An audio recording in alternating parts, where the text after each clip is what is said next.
Thank you. Welcome, friends, to something a little different here on the Negative 2 Charisma channel. We are tonight and future Thursday nights, depending on how well it goes, going to be playing Urban Shadows, which is we are playing the first edition from Magpie Games, if you're not familiar. Working on the Avatar game, which everybody is super excited for. I'm pretty pumped for. Also a big fan of Avatar here. We might have to play that one, Soul, when it comes out. But joining us for this game and on Thursday nights will be, of course, our very own Gremnick, out of costume. In case anyone was wondering what he looked like without the beard. Hi, Ben. Is it unnerving? Freaking out It's a a little? little, I don't. But Yeah. your hair is just so beautiful. I can't say it enough. Is And it of like course, when Tyler stands too close to Steve Tyler? Is it a little weird for you? yeah, it's like a cross between Fabio and Keith Richards. So, of course, Ryan is here with us. Hayes from our Negative 2 show. What's going Hayes, on? of course, hello. Thank you for being here. Hayes made again all the beautiful graphics we're using for the show tonight, and our special guest, Mr. Souls Rolls on Twitter himself, and Soul, who will be GMing, MCing, I believe they call it in this. Yeah, they call it MCing, but you can call me whatever. I can call you whatever. That might get confusing. I'm not picky. Sure. Anyway, so Soul will be MCing this game for us as we dive into this sort of dark, shadowy urban world. I don't know that much about it. I've played a couple times with Soul in the Hope for TTRPGs community events. Loved it, thought it was great, and said, "Hey, I think my guys can ruin this." So we're super excited to play and have you guys kind of join us on this adventure. So we are going to dive right in and we're going to make some characters. But before we start that, Soul, why don't you tell us a little bit about yourself and then maybe this urban shadow setting that we're going to be playing in, if you don't mind. Yeah, absolutely. So my background, I've been doing TTRPGs for a really long time. I've been running games for about, I guess, like 20 years now. Been playing all sorts of things. Started with D&D, like most people do. My background kind of ranges all over the place. I've done management, manual labor, but the real passion for me is like public health and personal training, that sort of thing. I like helping people. I like making the world a better place, and I think that games are a really great way to do that. Urban Shadows is really interesting to me because it really kind of examines the city experience, which yeah, I grew up in the country, so I wasn't really familiar with cities to begin with. But the idea of these urban landscapes and the way that everything is connected. One of the big drives for Urban Shadows is debt and the connection that you have with another person because you owe them something. Building those webs of community, super, super cool, super awesome. Urban Shadows is a story about supernatural beings that live in our modern times. The setting that we're going to be using is a completely fictional city that I call Nocturne. We can say it's in the Pacific Northwest, sure. It exists out there, maybe 1 million people. An absurd amount of supernatural beings are drawn to this place because a lot of the curses that they live under, silver, sunlight, that sort of thing, just doesn't burn them as much in this world. And we're going to see what happens with just a handful of these characters over the next couple of stories. No telling how long this lasts, no long-term plans. So we're going to see exactly what happens. I'm really excited for that. I'm really flattered to be here, really excited, and I'm interested in what these people come up with. Yeah. Well, I can tell you firsthand, as a bunch of former musicians, we don't know a whole lot about debt, but we will try our best. No, I'm excited to get into it. So, I guess, do you guys want to roll to see who starts with their character, or do you just want to dive in, or did somebody feel pretty confident? Well, let's put you on the spot. You're the one that's played this before. Oh, come on, man. Hey, I'm the guy in charge. Let's do you. I like this. I'm not used to this lack of power. Well, I mean, power comes, power goes. You know how it is. So tell us a little bit about your character. Okay. So I am playing Jonas Weber. I am a podcaster, YouTuber, I tell the truths. I have a podcast called Nocturne by Night, where I tell people the truths about the world, the hidden truths that the mainstream media is afraid to tell, that they cover up stories they do not want to get out. So that is my thing. I am a sort of clearly I'm of German descent. I'm very wiry and thin, with spectacles, a sort of long hair, not unlike our own Mr. Ben, uh, who is with us tonight. Um, except my hair, of course, is a very dirty blonde, and I will be playing an oracle. Cool. For those of us that are new to Urban Shadows, what makes an oracle unique? Well, an oracle. Yeah, I'm glad you asked. So let me tell you a little bit about the oracle, right? As far as I can understand it, an oracle is very similar to what we consider an oracle in any setting, I guess. I tell the future and have the ability to sort of see into use my connection to the spirit world to, I guess, read into people and read minds and objects and essentially foresee the future, which is why I know all the real truth behind what is the dirty secrets of Nocturne. Awesome. So you're going to be able to give us a little bit of an insight into the setting in the world that these other characters aren't. Do you see yourself as kind of a puppet master, or more as like more as a revealer of truth? You more of a journalist or more of an Yeah, more of instigator? a journalist, more of a documentarian, a sort of a Are, spoken champion for the truth, are you in a city filled with deceit. are you like the Jacques Cousteau or the David Attenborough of the supernatural world? Are you Yeah, going to be I would watching say the I'm mating habits of werewolves? more of the David Attenborough, more of the Alex Jones. Oh God. Yes. All right, I'm out now. We're out now. Yeah. All right, cool. But like a cool Alex Jones, you know Like what I a mean? cool Alex Not Jones. yes. Like imagine if right. everything he was saying was real, but it's because he could see I the think future and nobody else could. So let's okay, well, we'll yeah. bite. We'll bite. All right. Mm. Moving along. Who wants to talk about their character next? Now, I know we've got some ideas that have been bouncing around with some maybe Fae or Hunter or veteran vibes. Who wants to put themselves out there? I know nothing about this game. I'm gonna throw it out there from the beginning. So, uh, I'm thinking, Faye, Vicente Marino, and he likes to kind of hit the beat on the streets in Nocturne. He always has his ear to the ground and his dresses sharp. He's got a nice pressed tuck suit on at all times. He's got the pocket square that always coordinates to the tie, that always coordinates to the shoes and the belt. You're not gonna see a spot on this guy. Impeccably clean at all times. All right. So you said Vincetti. Is that right? Yeah, Vincetti. Vincetti. So like within the Fae court, who are you? What do you do? Are you a lowly page? Are you kind of one of the higher ups? Maybe a knight, perhaps a baron even? Where are you at? Listen, I'm not gonna brag, but I'm a nobody. I'm just sort of a street hustler. I've got ambitions, and they're gonna see that. They're gonna notice me one day. I'm gonna make my way up the chain, and they'll figure it out that Vicente Marino is somebody that you gotta take seriously. All right. So the reason why we care about Vincetti is because of those ambitions. Yeah, he's sort of like the underdog. You want to see him do well, so and he's not new to the hustle. He's been around this stuff his whole life. It comes from his family and very steeped in the tradition and the hierarchy of the Fey underground. But he's got something to prove.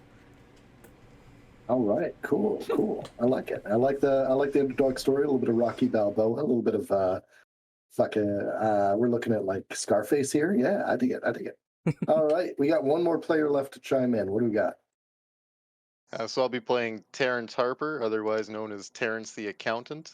He's an aging fixer who's on his way to retirement.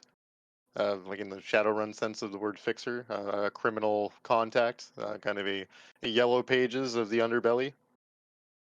Um, He's on his way to retirement, feeling that as somebody who isn't touched by the supernatural edge, he's got a little bit more to lose in a game that's changing as he gets older.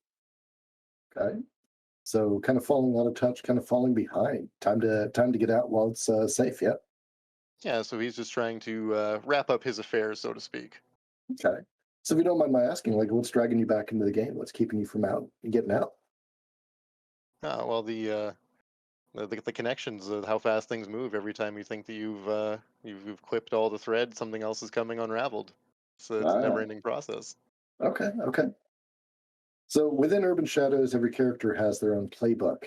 Kind of think about this like classes a little bit, but a little bit more constrained. A lot of choices are easy to make. Within each playbook, you get an ability to move around some stats, kind of shift things around. I need a little bit of information from everyone about what their playbook is really highlighting attribute wise between heart or mind or spirit or blood. So we're going to start kind of reverse order back with the veteran. What have you done with your stats that really highlighted things? Is there a particular strength or a particular weakness that people would know you by attribute wise? Terrance has a very professional demeanor, very, tries not to give too much away. But he is getting older, so his blood stat is at 0. Ooh, His heart and mind, he's clever and empathic. He can read people fairly well, so they're both at a 1. mhm. And his spirit, having no real supernatural edge to his being, is a 0 as well. All right. Is that counting all the modifications that you can normally make? So far, I've only seen add 1 to these for character stats. Okay. So you reduce that blood penalty from -1 to a 0. Yes, yes. Awesome, awesome. Now, going back to the Fae, what do we got there for Vincetti? So Vincetti, first off, it's all about Hawk. It's gonna kill me every time. I'm not gonna get over it. It's all about Hot. This guy's got character. He loves the city that he's in. It's part of his blood. So yeah, he's got a 1 in a heart. And again, not too sure of the game, but I think what I'm gonna do too is try to even out the bloodline as well. Take that -1 out because he's got very strong family ties. I don't think. I think there's a strong bloodline in his family, so I feel like a negative is sort of a disappointment there. Well, if it helps a little bit, blood isn't necessarily heredity. Blood is, Okay. you can look at that as like your fight and flight instincts. If you need to get out of trouble, whether it's by violence or by escape, blood is going to get you there. Oh yeah, we're gonna dump it into the 1. He's Alright. he needs to be able to be squirrely to get out of there. He's poking his fingers in places they shouldn't be, and All right. he's not too bright though. Oh, He just, he tries. guys. He tries, but he's a lot of character. So, what's the spirit all about then?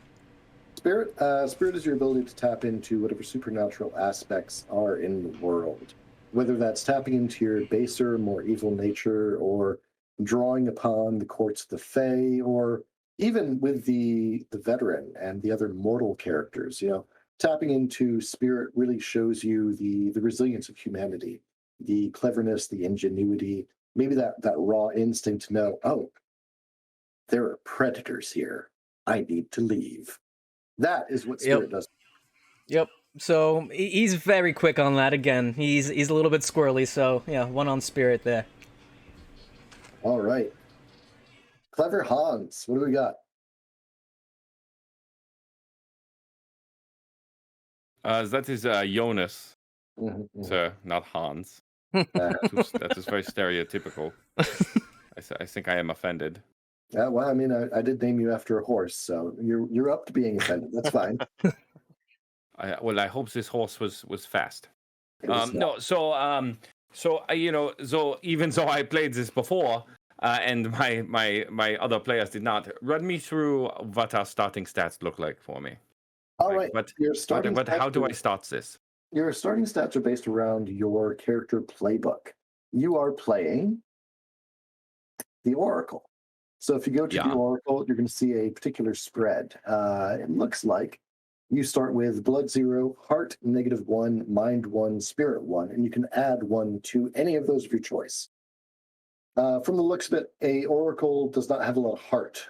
They're not good at convincing people, which is really a shame because they actually know what's going on. They Yeah. are a little bit under like Cassandra's curse, you know? They know the truth, but people won't believe them. That's always the pain of being an oracle. It is a burden that we must bear. Yes. Yeah, absolutely. But you do have a benefit in mind and spirit, which is going to give you an idea about figuring people out, figuring situations out, and also tapping into those more hard to reach supernatural gifts that other people might struggle to reach for. Blood is at 0, hit or miss, whether you're good or not. I've seen some people do some oracles with higher blood, where they're kind of in the moment, very much, I guess, like Valkyrie-like. They know who lives or dies because they're out there making it happen. But really making that adjustment, making that shift, that's all up to you. Where do you want to put that 1 point? Yeah. So I would say Jonas is probably not the.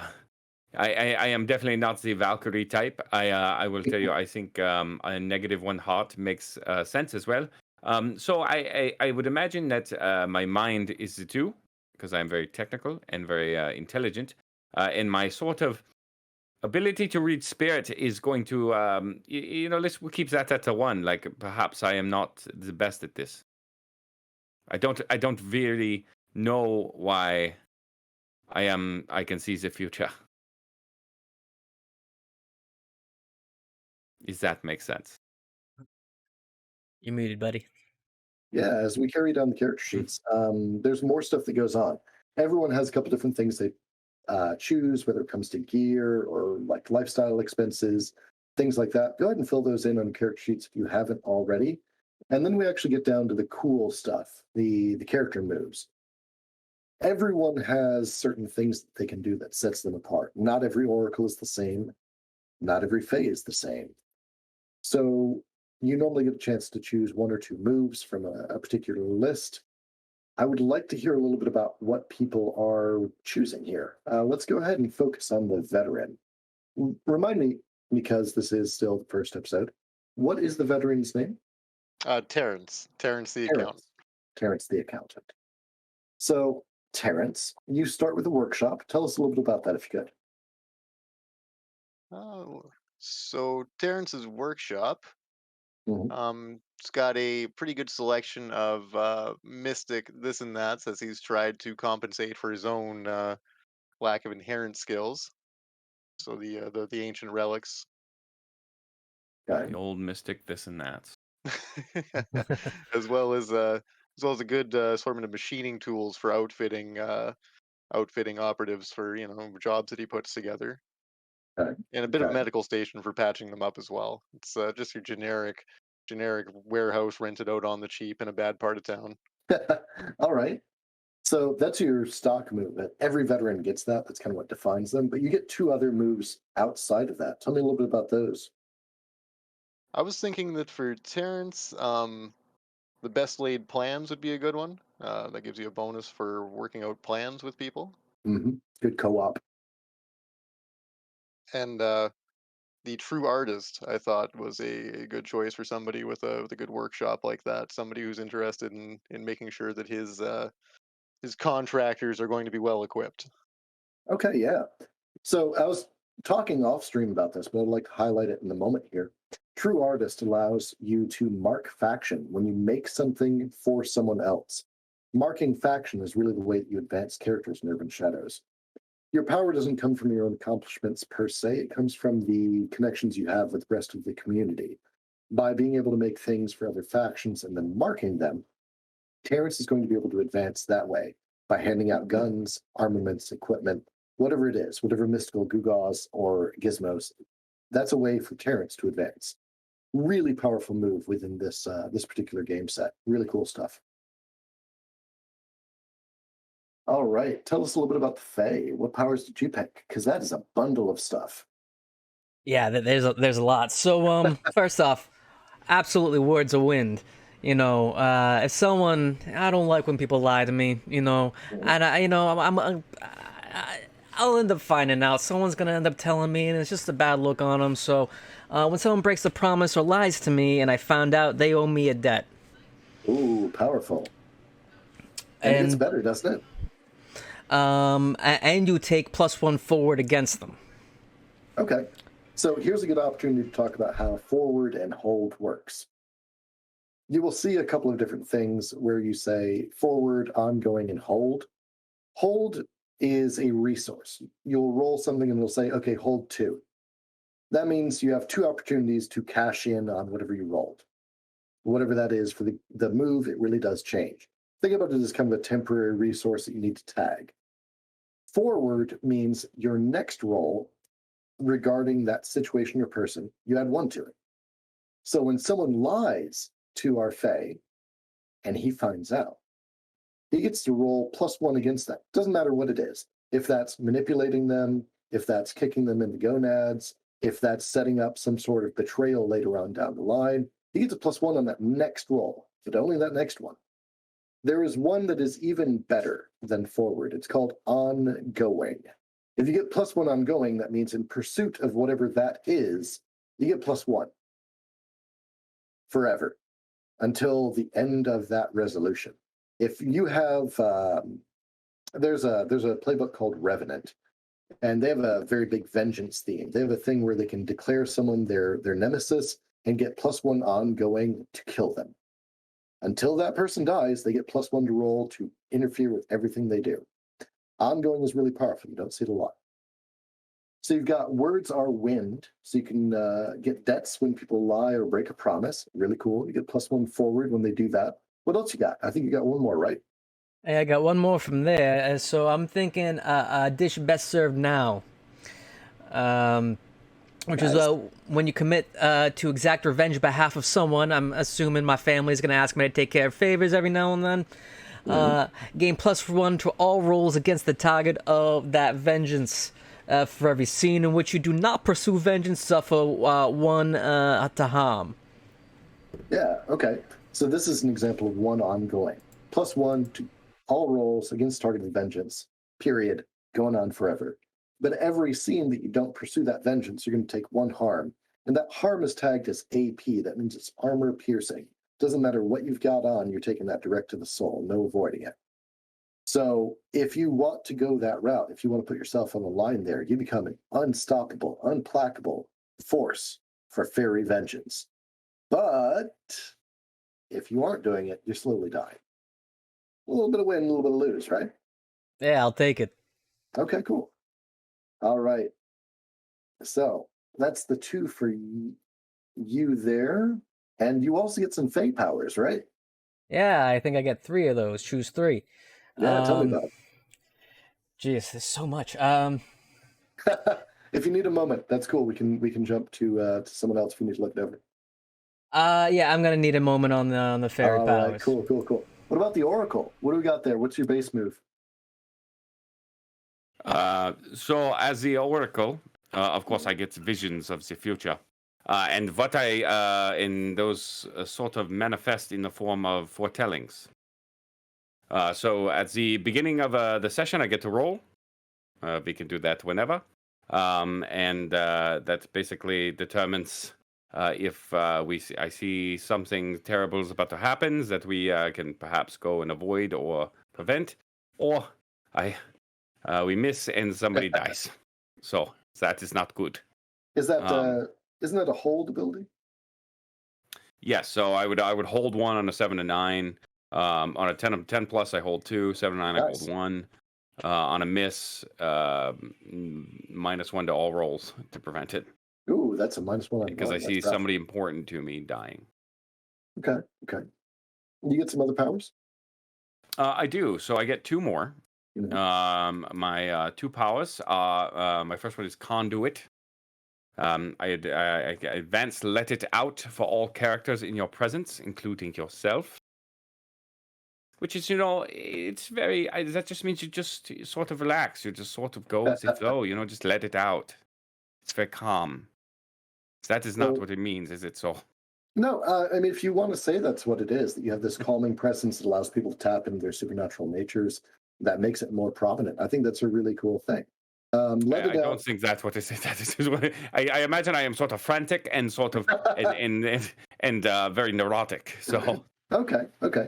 maybe your anxiety is pushing other people to their limits. That's cool. Yes. Let it out that is considered sounds one of the good. basic moves that you have as any character. You can tap into your supernatural, darker nature and accomplish things that mortal people just generally cannot. And I want to maybe change that a little bit. Not mortal with lowercase or uppercase m, but people that aren't tapped into the supernatural. The veteran and the hunter, if we ever see them, they are mortal.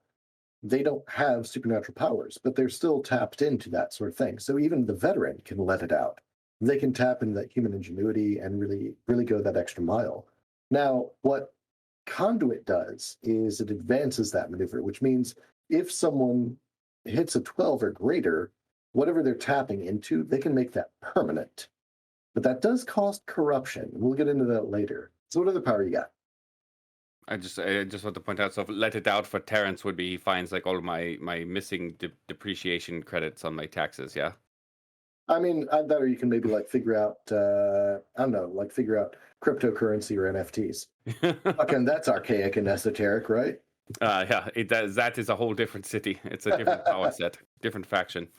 So my second move is skim the surface. Ooh. When I touch someone, I can read their surface thoughts. So on that, I would roll with spirit, and I know what the character is thinking about, who they are protecting, what sort of secrets they are keeping, or what characters, hidden pain maybe. So, and if I miss and I screw it up, we both get hurt. So that is not good, but hey, shit happens in Nocturne. Yep, Scheiße happens. All right. Scheiße. Yeah. So that's your moves. Let's go ahead and bounce back to the Fae. I really hate to put you on the spot with having such a complex character, but it's going to work out great. You're going to have a blast. So you get 3 Fae powers. What are they?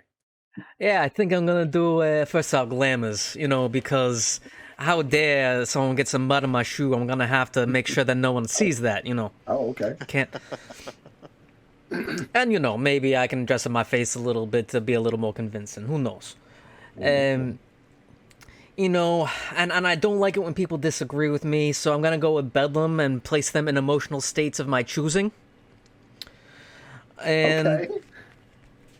and if they still somehow disagree with me, well, you gotta be taking 3 harm with Wither because you're doing what I say or else. That's how it works underground.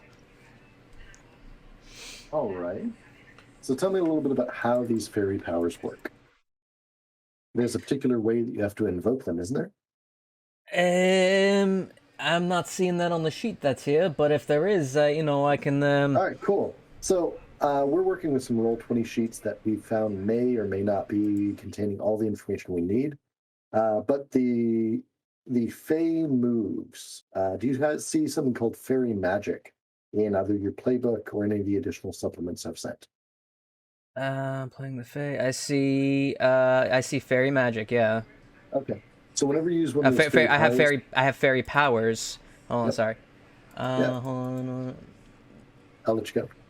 Yep. Harm, armor scars, Fae moves. I don't see any fairy magic unless I'm just blind. So it's probably just a problem with the character sheet. Within the actual core book or the printouts of the Fey moves, there's something called Fey Magic. Oh, I see it. I see it right now. Yeah. Okay. Yep. Whenever you use one of those fairy powers, you have to choose one. Mhm. So there's always a cost to using those powers, but they're really potent. They're really cool and powerful. Cool. Just keep in mind that there's a price. There's always a price. All right. Cool. So we've got the powers established. Now there's a couple of other things I'd really like to jump into with these characters. I would like you to, if you can find it, look for the section on your character sheet or in your playbook that says drama moves. Let me know with a high sign when you see that. I think, I think I see Yeah, those. yeah. Those are in the character sheets, I believe. Okay, cool. So everyone has 3 moves. They have a corruption move, they have an intimacy move, and they have the end move. So your corruption move really invokes the darker aspects of your character. Whenever you invoke that, whenever that happens, you mark corruption. You mark enough corruption, you get a cool corruption move. You mark too much corruption, and you become the villain of the story. Your character gets placed into the land of the NPC, and you're no longer playable, and now you're one of the big threats. You should really be aware of that corruption move. I need to be aware of it too, but I'm really relying on you guys as the players to identify your corruption move and realize that, dang, when I do this, I'm hurting my soul, and I need to let Soul know about this. So just kind of make a note of that if you can. Underneath that, you'll see an intimacy move. Your intimacy move triggers whenever it is appropriate. That's really up to you and me to decide. Intimacy is not necessarily physical or sexual, or even what we'd consider like romantic intimacy. This can be sharing a drink with another person that's down on their luck. It can be being vulnerable and open. Anything that you can think that makes you go, okay, I'm a little bit closer to this person now, without necessarily triggering a debt. We found common ground. That triggers your intimacy move. There may be some other stipulations depending upon your particular playbook. I'm not going to dive into that too much. When that triggers, though, you need to let people know. Again, that's something I need to be aware of. It's something you need to be aware of. And then the last one is your end move. Characters die.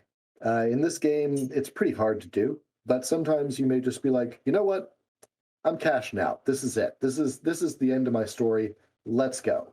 Whether that's retirement or death, it doesn't matter. As long as your character's story ends and you're no longer playable, then your end move triggers. And it can do a lot of really weird stuff. End moves can be fairly mundane to incredibly supernaturally powerful. I'm going to use one that's really familiar to JD here, the Wizard from Urban Shadows. When they die or they retire or are forced out of play in whatever regard, they can place a death curse on someone. The player of the Wizard tells me what happens as the GM, and I'm like, okay, that sucks for them. I don't get to argue. I don't get to negotiate. They tell me what the curse is and how they can break it, and that's it. That's just it. Oh, okay. You've killed my wizard. Nice. The sun will burn your skin off now. I don't know. Have fun with that. What can get rid of that?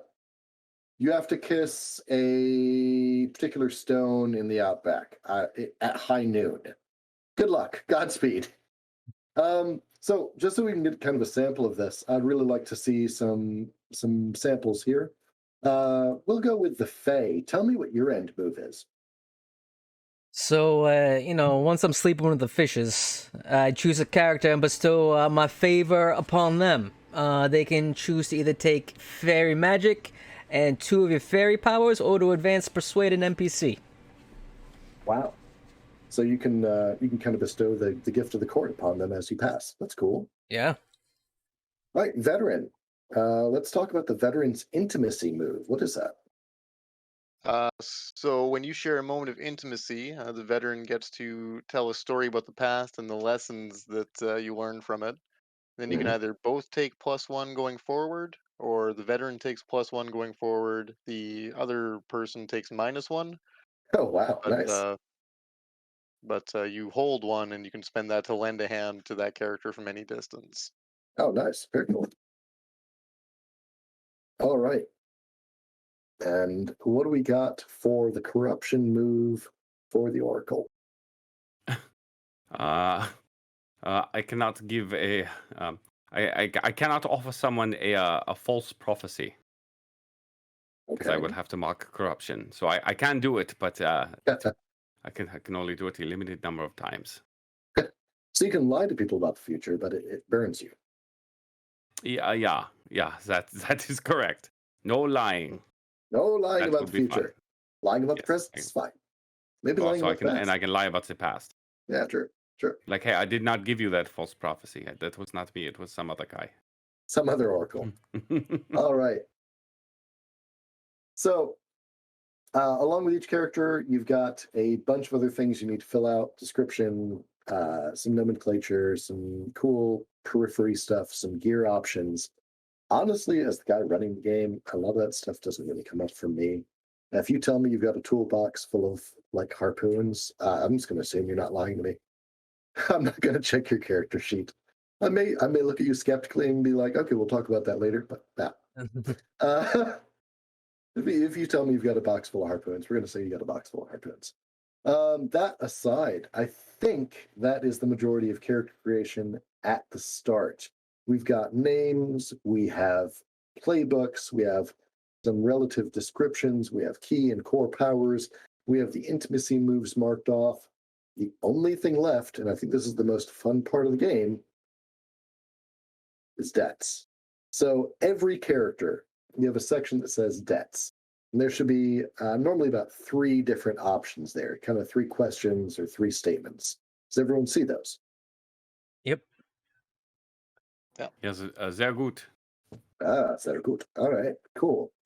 So these really target the player characters unless things get really screwy. You will start with something and you'll say, okay, well, this is an idea I have for my character's relationship with your character. There are some debts associated with it. Which direction they go varies from question to question. JD has the most experience with this as a player, so let's go ahead and start at the Oracle. Go ahead and tell us your first debt and target someone with it. Okay. So I was just there. I think I went to look at someone else's. Oh no. So I'm good. So my first debt is someone helps you understand your dreams and visions, and this is a tough one because it could go either way, but I have to. I think I will lean with the Fae on this one. Okay. So I would say that Vincento, I oftentimes come to you for advice in interpreting some of the more supernatural visions that I may have, and how they are tied into the greater scheme in the underbelly of this Nocturne place. Okay. And what does that mean for Vincento? Like I said, my ear's always to the ground, and I hear things through my family and the bodega on the corner. He sees things happen on occasion, and I just help, tie the knots there. Like, okay, so you saw a doorway in between 2 clouds, but the club down the street's got some neon signs with 2 clouds besides the door. Maybe has to do something past there. So I just help kind of piece the things together with my knowledge of the streets. All right, I like it. Now, when it comes down to the actual mechanics, JD, what does that mean? So as far as is that so? I guess what do you mean? How much do you owe Vincento? Oh, I owe him 2 debts. Yeah, Right. he's unfortunately the last person I wish I owed any debt to. But he is the only connection I have that will talk to me in this particular setting, I believe. My reputation that bad? I thought I did pretty good. Unfortunate. It's not a matter of reputation. It is just your overall demeanor, character, the way you present yourself. You know all of that. Everything that makes you. All right. I don't know what you're talking about. So on the character sheets, go ahead and jot down that there's that 2 debts there. Jonas, record that you owe 2 debts to Vincento. Vincento, you're going to want to mark down that you can call on those debts. Those are things you can actually leverage in play to really twist JD's character around. You can drop that and be like, no, remember that time I told you about those 2 clouds? You owe me. Decipher. Yeah, that's one of the Very things much, I think the very much. character sheets really fall down on. They don't have like 7 pages worth of debts, because swear to God, you're gonna be swimming in debt calculations. It's gonna be bad. What was your character's name again, Jay? Jonas. Jonas. Weber. Weber. All right. I changed it in roll. I changed all your character names in roll 20, so I remember them too, so you can see them right there. Gotcha. Yeah. All right. Jonas all right. Weber. That was me too. I was doing the German accent now. Hey. All right. Yeah, Jonas. It's a Jonas. It's a J. You pronounce it Jonas. That is what I said, Jonas. I feel the ominous presence of a hot pocket. All right. Emil, I love you, man. I love double DM. I actually really enjoy the podcast. I'm so sorry. So Terrance, what's your first step move, man? Let's hear it. So somebody relies on me for training or knowledge. They owe me 2 debts as a result. I'm thinking Vincenzo. I try and toss him easy opportunities here every now and then when it seems like there's a minimal possibility of blowback if they don't go so well. But it's still like a good opportunity for him to make his ends. You got him on the milk runs? Seriously? Wow. Wow. Gotta Okay. start somewhere. He's an up and comer, man. He's he's ambitious. Man, Gotta you catch your can't just have him run it like knocking over Bunraku parlors. That's not chill. All right. So how much is he on the hook for you for? That's for 2 debts. All right. So Vincento owes Terrance 2 debts. Okay. By the way, any player can say, "Nah, that ain't me. That ain't my bag," and that's where it stops. Then we bounce it to an NPC, and that's my problem. Listen, The when thing I need a is- veteran on my side, though, I know who to talk to. All right. Well, let's talk about that. What's your debt? What's your debt move? First one. Let's go. All right. Someone broke an important promise to me Uh-oh. and swore they would make it up to me. Now, my veteran friend here, he talks a lot of good game. Uh-oh. But when it comes to Fine. fulfilling his end of the bargain, he's a little shifty. You owe me 2 debts, buddy. Shifty vibes. I got those shifty vibes. I feel it. What about you, Terrance? You feeling shifty? Oh, I mean, it's business, right? Words are fluid. Not to the Fae. Not to the Fae. All right, so you're on board for 2 there. I hope you're keeping track of this, everybody. It's going to get really writing it. complicated. Yeah, So I'm writing it down. Terrance, by the way, is like Jason Bateman's character in Ozark Oh, God. in this scenario as the accountant. All right. So we cycle back around. We are at the Oracle. What's your second debt?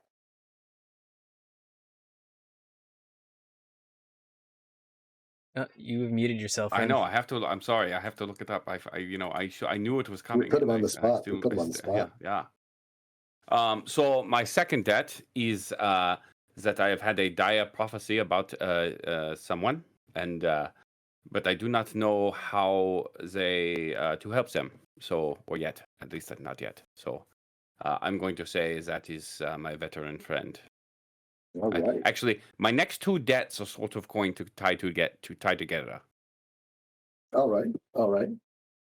So you've got a dire prophecy about someone, but you don't know how to help them yet. You say that's Terrance, right? Yeah. So do you owe them or do they owe you? I owe them. I owe Terrance a debt. So I don't know Okay. how to help him. Yeah. Okay. Go ahead and record that. Both of y'all. You should be noting it down. One of the things about Urban Shadows is PvP is not forbidden, but really the way that you leverage other characters really should be debts first. You don't want to bludgeon people with something except for what they owe you. And if they deny it, if they shirk their responsibilities, they get corruption. If they honor it, you can mark faction. If they deny it, even, you can mark faction. Players are valid targets for faction moves, weirdly enough, which means you can use other players to build XP and advance your characters. Neat. Sorry, Jonas, that was 1 debt, correct? That was 1. I owe you 1. Yes. Nice. But I will take it back. Don't worry. But yeah. So essentially, just so I get this right, so like literally just by interacting with each other and calling debts and asking and using moves on each other, not necessarily from a PvP perspective, but just for the game. It's very much like Final Fantasy Tactics, where you just had everybody use like that job skill at the beginning and just level them all up super crazy. You just hit each other. Do you remember? You kind of can. You can do that.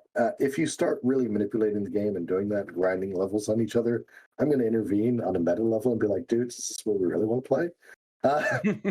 Of course not. I just wanted to. No. I just wanted to make sure. Yes, you can. I would never try to game the system. No. We don't metagame. This is not what we are. We don't do that. I metagame all the time. While we're on the subject, did you guys record your factions? Because I think I skipped over that part. Yeah, I was gonna ask. I didn't know if that came up later, but I don't know if we did factions. Yeah, I skipped that. My apologies. So everyone has factions underneath your stats. Works the same way. Comes I with. did mine, Soul. Yeah, I know you did because you're awesome. What a kiss ass. I mean, there's not much there to kiss. It's fine.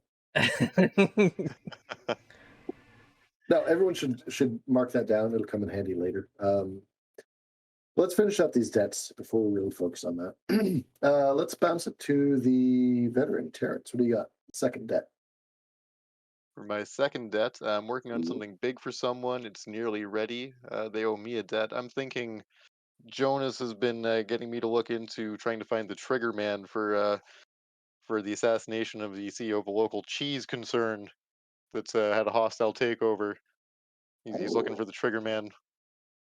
And, I've never seen anyone use the veteran's debt move to do information brokering. That's really interesting. I like that. A big thing that you're working on doesn't have to be a physical object. A lot of people take it that way. That's cool. We're not a Congrats. very physical group here. I mean, looking across the screen, I can tell. Yeah. I mean, you're fading in and out of existence there, man. It's not helping you any. Yeah. That's it. I'm not corporeal. It just it is what you do. It is what you do. All right. So those debts, would they cancel each other out then, or are these still things we no, they do not. Okay. That is the wild part. You can actually do like I'm 6 deep and he's 6 deep on me, but that's fine. Whoever calls him first, and you can really play off that in a lot of interesting ways.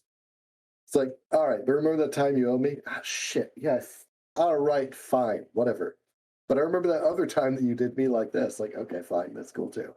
They do exist kind of separate from each other. There's no canceling. So now I owe you two debts, yes, because I am searching for this cheese man assassin. Hmm? Is it cheese? What kind of cheese? Is this the vision I saw? Maybe it is not cheese. Maybe it's just I saw cheese. The cheese. I think actually that the veteran's second move isn't that you owe. Is it that you owe him? They owe you a debt. Oh shit! Yeah. Yeah. So okay. Terrance is looking into the cheese thing for Jonas. Am I right? Yeah. Yeah. That is what I mean. Is it a cheese vision that I had? I guess or perhaps I saw cheese. You tell me. It is very confusing. They come to me in waves, and it is hard to decipher the meaning sometimes. So In waves. Okay. waves, yes. Waves. That's what I said, like the ocean. Mm-hmm. All right. Second move for Vincento. First off, you guys gotta stop getting my name wrong. It's Vicente. Vicente. Vicente.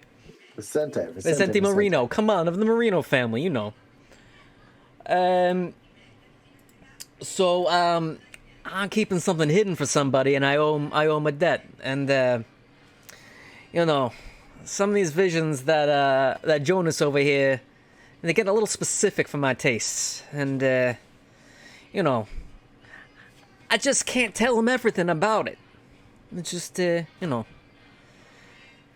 hear he's this is some sort of trigger man involved somewhere, and I don't know much about that, so.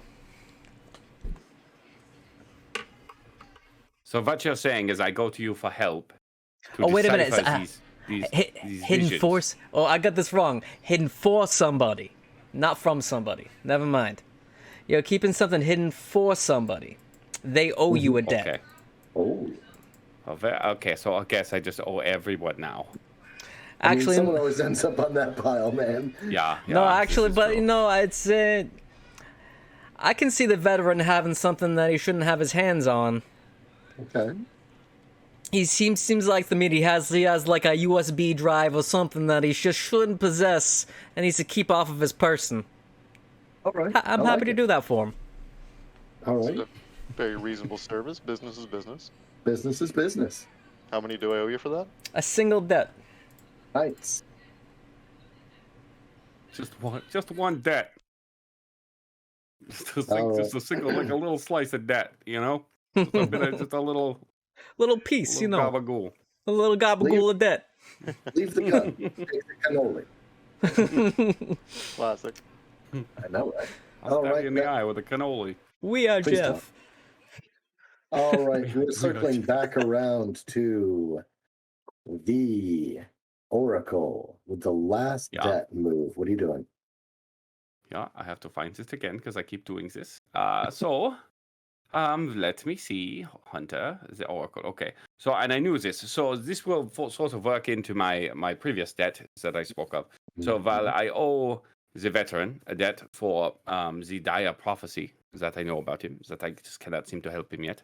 I am in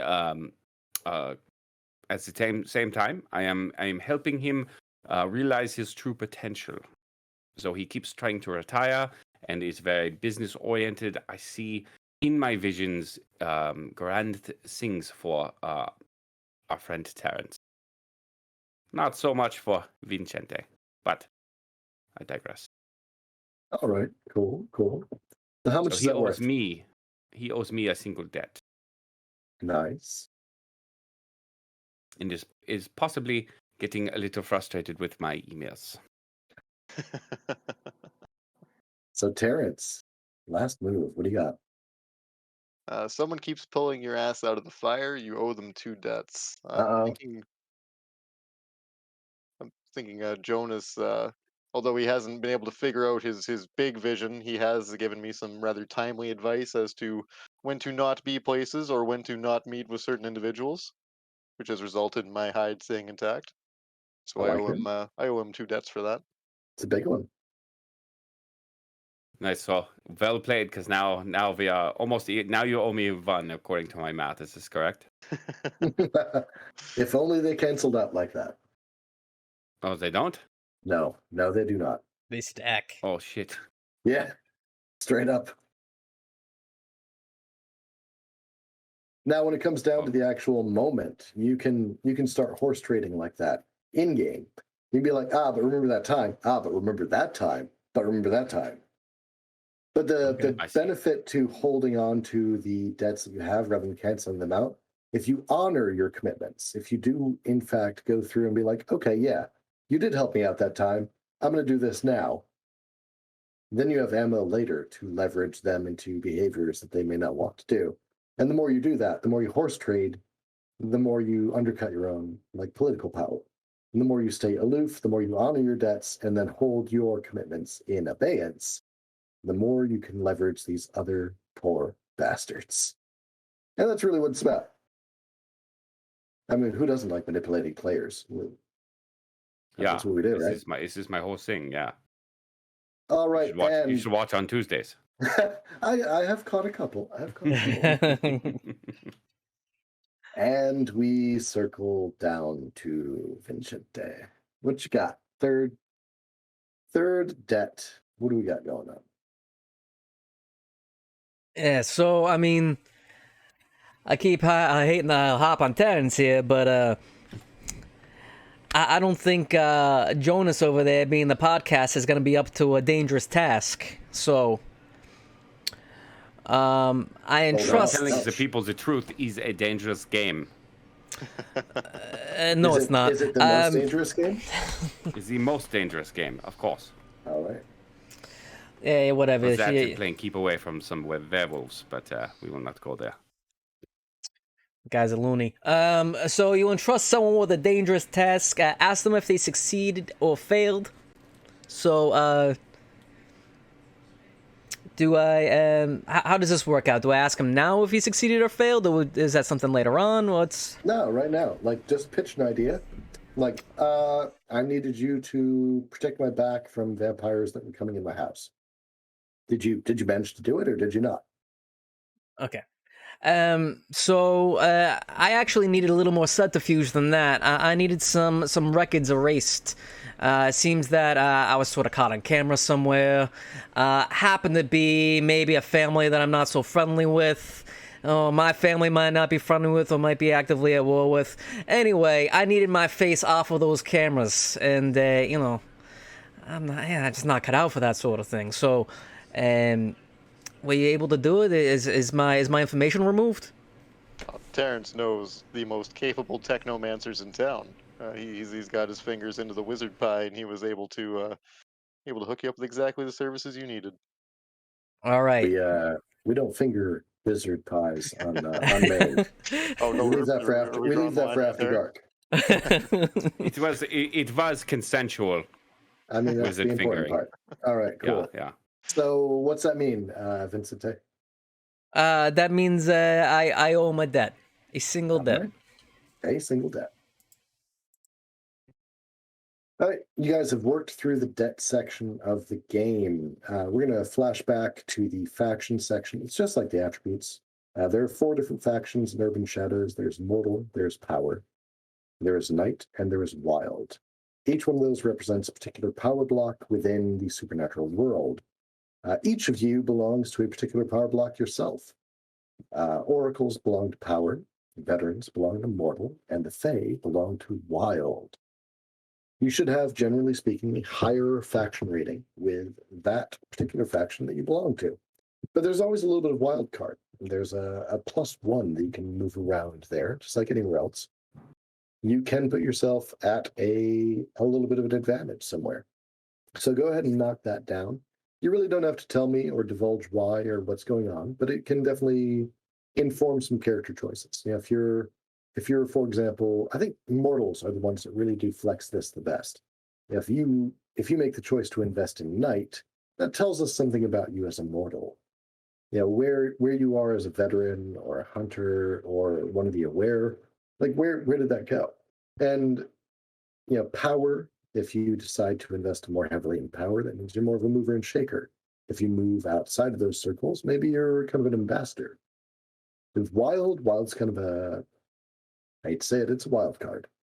They really are kind of their own thing. They're really not a lot of wild factions. There are the Fae and the Tainted in the core book, so a little bit insular. Put your points where you want them, and those are going to influence faction moves later. When you say put a name to a face, when you hit the streets, things like that. It's going to really drive like, oh, but I do know a wizard. Okay, well, roll faction wizard. That'd be Power. Oh, well, I'm good with that. I've talked to a lot of wizards. They know me. That sort of thing. Right. So let me. So although you did not ask, I'm going to tell you I put my point in mortality. So because Nice. obviously I spent some time with my veteran friend here. Yeah, and you also seem to be really like connected to the kind of pulse of the city in a very corporeal sense. I see that Yes, being however, the Knight is not my biggest fan, so they are my negative one. Oh. Yeah. Ticked off a werewolf, maybe. Who knows? We'll see. They So don't just like give me it. I spill all their secrets. I know their dark comings and goings, you know? their dark comings and goings. So go ahead and mark down and get that. When you get it done, go ahead and give me a high sign so I know what's up. Good. All right. Juicy. So everyone should be pretty much done with their characters. You've got debts. Did you say juicy? I did say juicy. Oh, you're going to judge me now? Ryan has a funny story for you later. Oh. Is it? All right, so I kind of know the reputation with this crew, and the fact that you can't say it on stream bothers me a little bit. I'm a little shocked. I'm a little bit traumatized already. I'm gonna definitely be worried later. Cool. Awesome. Love it. It's how he earned -1 in Night, actually. So. Oh, God. Okay. Yeah. No, so everyone should be pretty much good. You should be cozy with your characters. You should know your relationship to each other. You should have some stories to tell about like where people bailed each other out. You should have an idea of where you're at with the other factions in Nocturne, the city that we are playing within. Now, here's the really fun part. I keep saying that about this game, but I'm a fan. Mm-hmm. I really am a fan. I'm telling you, I thought it was great when we played before. I'm super excited to dive in. It is such a cool game. So here is I think it's one of the coolest things about Urban Shadows. I have no clue what's going on in the city, but you're about to tell me what is. There is a beginning of session move that happens every time we play where we're not picking up in media res, by which I mean at the start of a game. Yeah, normally we don't know what the hell's going on. We're just sitting down, we're playing for the first time. I've got no idea. I've got no planning, I do no prep. All I do is I work off of what you guys give me. When we start a campaign, we have to do this session move. The start of session, every single player tells me a rumor that they know about. And that is some big schism, some big conflict, some real shit that is going down. You get to tell me what's going on in the city. And that's canon. Absolutely 100%. If you tell me that the werewolves have taken over a strip club and just cheesed off the specters, cool. That's what's happening. That's true now. If you are a GM and you struggle with prep, games like Powered by the Apocalypse, and especially the way that Urban Shadows does it, man, you cannot ask for a better situation. Prep. But, yeah, prep, right? But the thing is, this isn't done necessarily every session. If we run a game, like we're probably going to do tonight, the next time we meet up, a lot of those threads aren't going to be resolved. And rather than throwing more yarn in the mix, we're just going to roll with it. We will know, as a play group, when we need to start injecting those rumors again. Things will be at a down low. They'll be at an ebb, and we'll be like, okay, well, what have we heard about? And then you guys, as players, you get to pitch ideas. This is your ability to tell me, hey, I'm interested in this sort of game. I think that's really cool. It's a little bit like, I got it. West Marches. Yeah, 5e Yep, West there you go. Marches stuff. Yeah. Mhm. Where the players kind of self-organize and tell you what type of campaign they want to run. So each of you is going to tell me, what's interesting, what's going on, what's the haps, man. If you've got the supplemental material that I've sent you under the basic moves final, you'll see at the top left, the first sheet is session intro move. Let's kind of tell you a little bit about it. So we're going to start with JD, being the veteran of the playing, but not the veteran of the series. You're going to tell us one character that you trust the least. That is, of course, Vincenti. However you say his name, I don't know. But All right. yes. Vicente, Vicente, Vicente. Yeah, whatever, Vic. However. Okay, All right, Jonas. All right, Vicente, you tell Jonas what faction you think is the most interesting for him to interact with. That's out of that mortal, knight, power, or wild. Well, of course, it's got to be the wild. We're the movers, we're the shakers. We make these things happen. Wild, All right. baby. All right. So back to Jonas. You mark that faction. Go ahead and mark that one down. Check that box. You get credit for that, which means you're only 3 factions away from scoring an advancement now. And you tell me, I am so good at this game already. yeah, and you tell me a rumor or a conflict that you've heard about regarding Wild. So I think this is sort of the overarching thing that me and Terrance have been discussing, which is I believe this potential assassination may occur of some sort of bigger family member in this group. Oh, okay. However, I just keep seeing cheese. I do not know why. Swiss cheese, perhaps. Perhaps someone is getting shot. It is a very difficult vision, but it is powerful. And I think that Terrance and I are involved in this, for good or worse. Well, it's Terrance, so. Yeah, exactly. All right. And of course, and Vincetti. Okay. And now you make a faction roll with Wild. So you roll 2d6, and you add to that your rating in Wild faction. So my rating is a uno, just a 1. Eins. That is a 4. Total. Okay. All right, cool.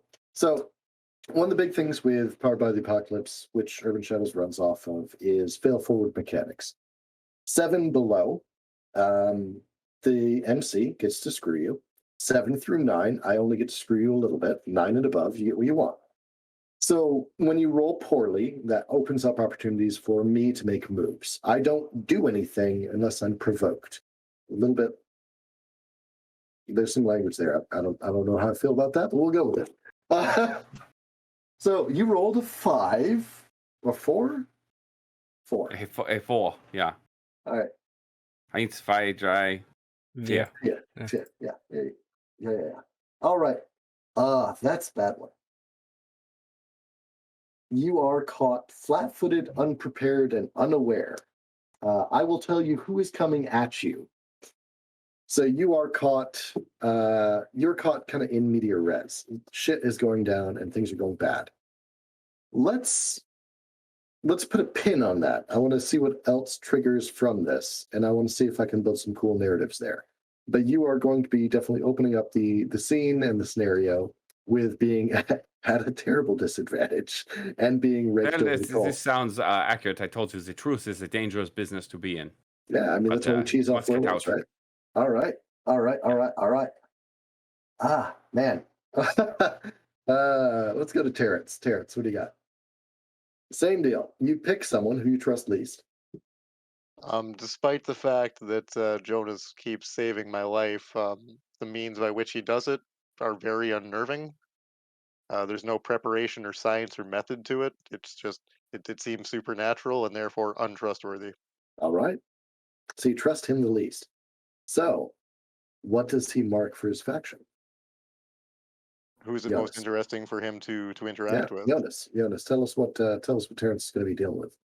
I will say that the most interesting for Terrance will be the knight, because I think that in particular is a hot button item for me personally, because it is All right. where I find the most of the scheming, if you will. The scheming. Mm. All right. So, mark knight on Terrance's character sheet. That means you get credit for that. That means you're only 3 away from getting your first advancement. Advancement can come really quick. It's a lot in the player's hands. You can trip. If you really want to push it, if you want to be a spotlight hog, nothing doing that you can't trip 3 advancements in a session. But tell us a rumor or a conflict, something that's going on with Knight that Terrance knows about. It sounds like the Knight faction is going through an internal power struggle between the vampires and the werewolves. Like the argument over feeding grounds is finally coming to a boiling point, Okay. judging by the kind of jobs that are coming across Terrance's plate. That is just a surface, Terrance. I tell you, there is more to it. That this is a ploy. It is a smokescreen for what is really happening. So you know all that because of the jobs that you're getting. The vampires are turning the werewolves gay, is what I'm saying. It's in the water. It's in the water.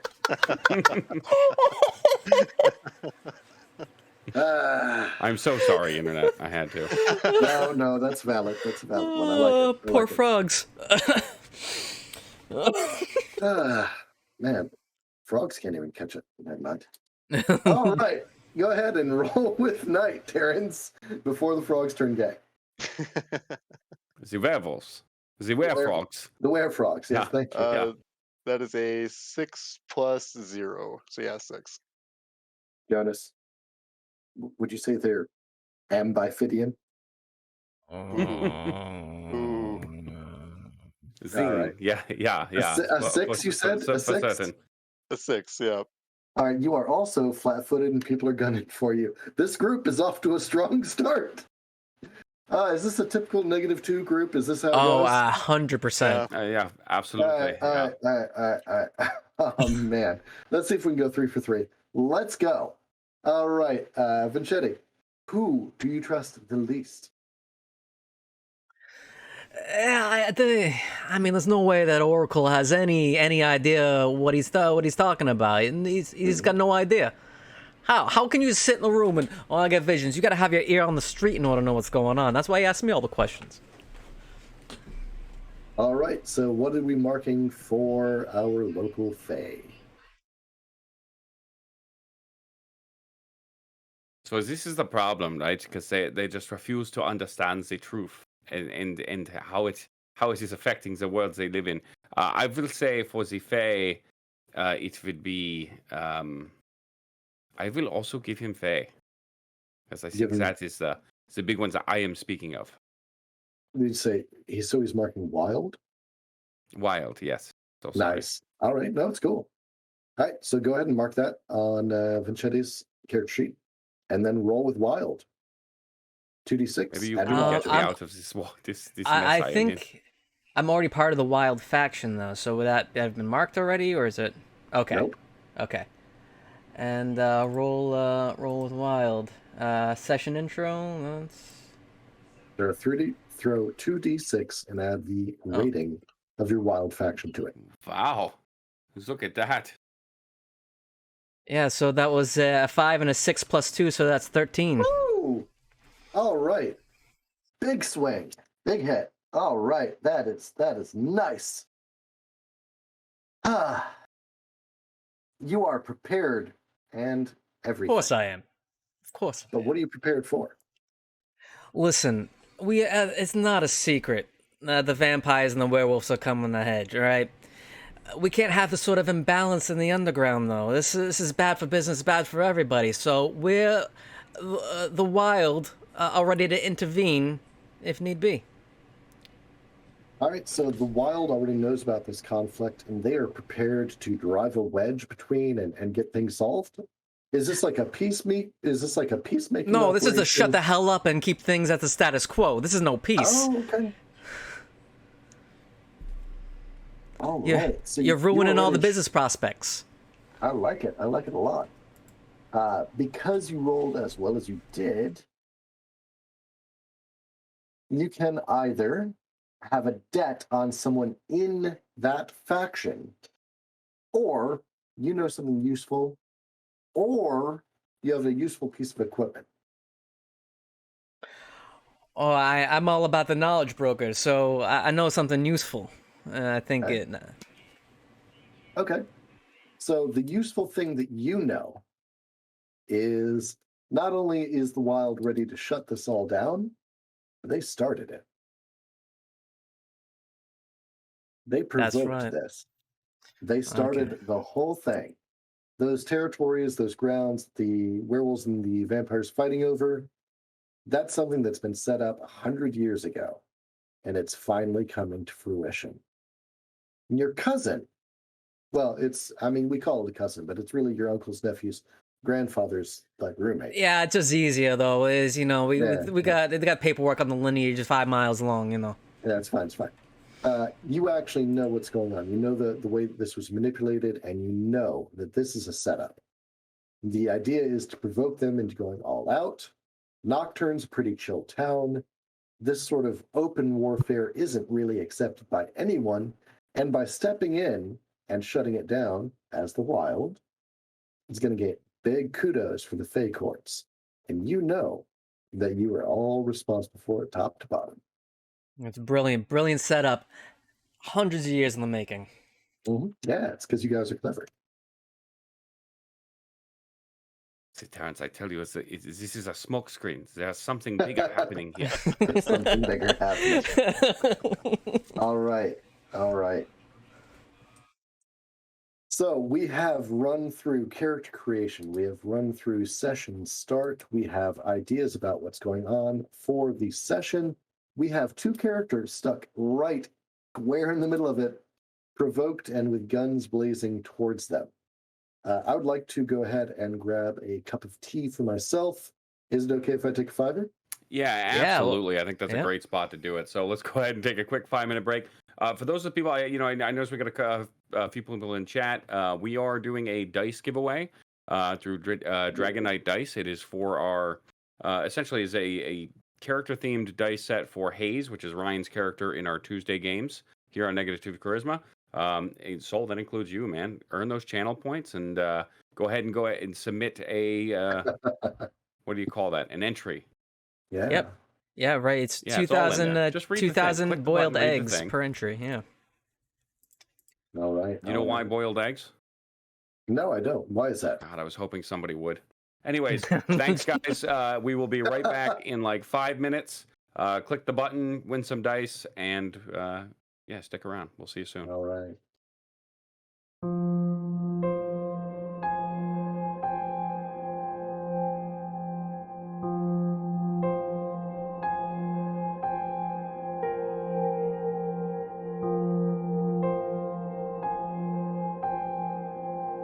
Let's go. All right, so I know two of you are deep in the shit. You have gotten a bad roll to start off the session, and you are having danger knock on your door. Let's make that literal. I'm gonna pick on JD here. So we're gonna go right to Jonas, and there is a hammering, there's a rapping, a tapping on your door. No, it's a cop knock. Someone's just like beating on the solid panel of your door, and you hear in the absolute worst American accent you have ever heard, "Voz de Casa."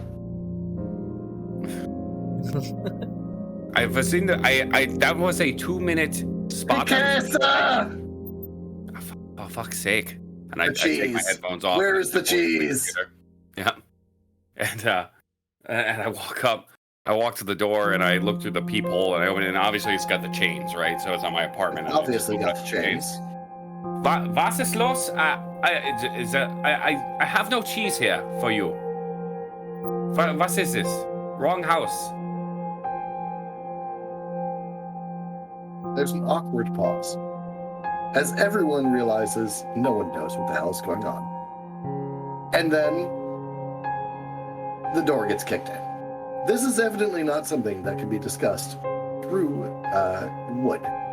And also the people kicking in the door are very obviously not mortal. I have a security deposit here. Who's going to pay for this? Oh, God. So, Voz de Casa seems to be the extent of the German.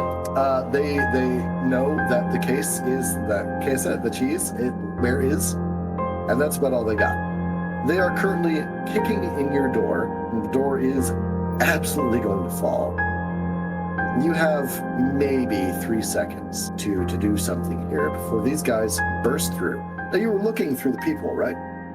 So look, I'm gonna say I had it open, but the chain. But I think the second they started to kick it, or when I said, not here, I would have slammed the door shut. All right, cool. So outside of that, there is something that you need to do at the start of every session as an oracle. Please roll that. Yeah. This is going to go well. Yeah. Oh, okay. So 8 could have been worse. Hold 1. Oh, I am holding, sir. Ah. In case you missed my earlier comments. I don't know if I have a hold button. Do we have a hold? It's always one of those things with these modules. Yeah, you never really know if they've got all the I was super excited it was here, and then, of course, Roll20 failed me again. That's one of the reasons why I told you guys, just do whatever makes sense for your character. If you want to record it on paper, if you want to, get a cuneiform and, do some clay tablets. We try to take care of the environment. That is all. Clay is recyclable, man. It goes back to the earth. I just wanted to save the trees. Yes, okay, so I'm holding one. Yeah. Und. They're kicking in my door, you say? Yeah. So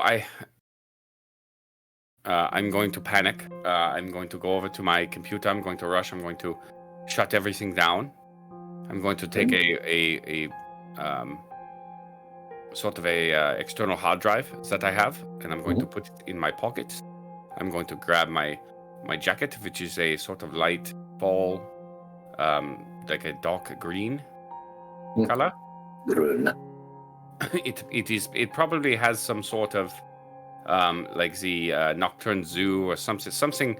Nocturne Zoo. That's in the fucking game now. Yeah, Nocturne Zoo. So it's got some sort of logos that clearly I've never worked there, but I have this jacket. I put on a ball cap over my head, and then I will climb out of my window and start to head down the fire escape. All right, so I knew this day was coming. I was prepared. I have known all along.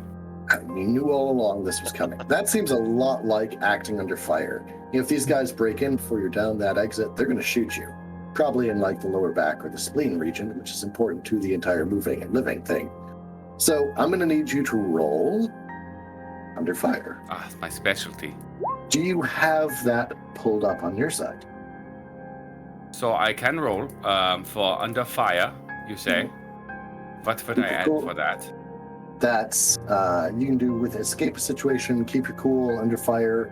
All of that is going to be with blood. You're trying to get out of a shit situation So on it is, fight. I have a 0. I have a 0 in blood. Okay. So that would be a 7. Do you have anything that allows you to substitute something for blood when you are trying to escape a situation? I do not believe so. You don't, but it's worth asking. Yeah. Okay. So you're going to bail, and you're going to try and get out, and you rolled a 7. But it was nice to know you, Jonas. Jonas was good. Ja, ich habe ein Ziel. Yeah. Du habst ein Ziel. That means that means you get to choose 2. You can suffer harm during your escape.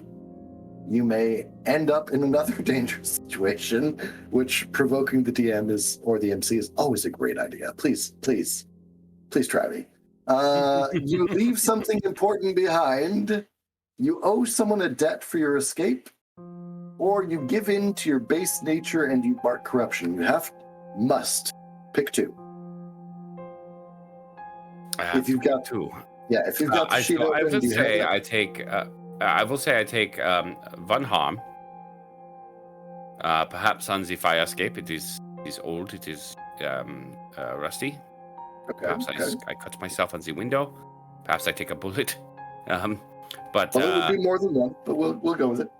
Okay, so I will take 1 harm and I will leave something important behind. Okay.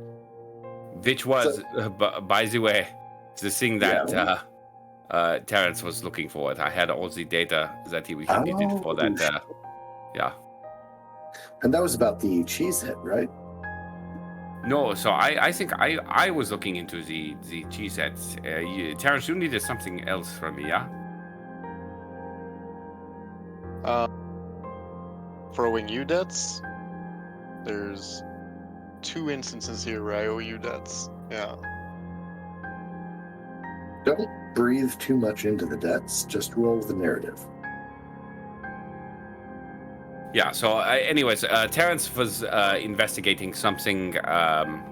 He was looking, he needed some files erased. Oh, shit. However, in typical fashion, I made a copy of them before I erased them.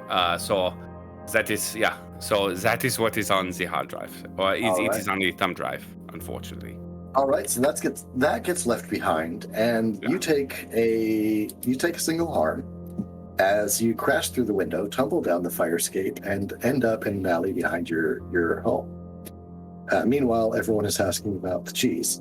You are, I guess, probably terrified and confused by a bunch of jackbooted thugs in America kicking in your door, asking about cheese, and chasing you out of your apartment. Terrified is a good word. Confused, I'm not certain, because I sort of knew this was coming. It was only a matter of time. They have been bugging my phones. They have, I know. I was prepared for this contingency. However, I left that goddamn hard drive. So I mean, you can't win them all. Now, who else rolled really, really poorly and is about to gain my ire? I rolled not so hot for that as well, if I recall. What did I get? Yeah, I know it's you, Terrance.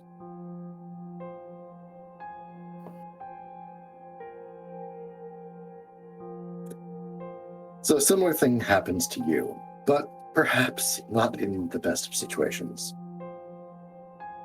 Which is to say, they are not foolish enough, by any means, to confront a veteran on their home turf.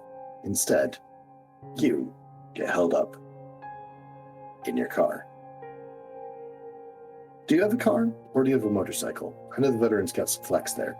Oh, Terrance has a very reasonably priced, affordable, and reliable modern sedan. You have a Kia. the most badass veteran that's ever existed in this game. You got a Kia, don't you? Well, Just own up to it. Just own How up do you to say it. no? All right, fine. All right, you weenie. So you're driving home from whatever shenanigans you get up to, and someone or someone's carjacks you, man. Like they come up and they put a gun to the window. Trigger warning for violence, by the way, for this stream. And they say, "Give us the case." Is there anybody else? Is there anybody else present at this scene? Any bystanders? Anyone Terrance might recognize?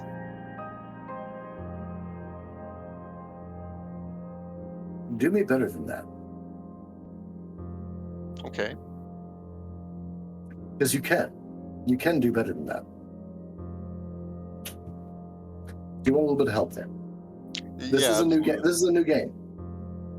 So what I would suggest doing, if you really want to flex on the way that this game works, if you really want to manipulate the scenes and the setting, you tell me, no, I know that guy. Or maybe I know his buddy, or maybe I know the guy that's in the background. I want to put a name to that face. And actually, now that you mention it, first time I encounter an NPC, old friends, old favors. Oh, I can, do you have that as a them. base? I can declare them an old friend. Yeah. Is that something you get base as a veteran? Yeah. That's stock?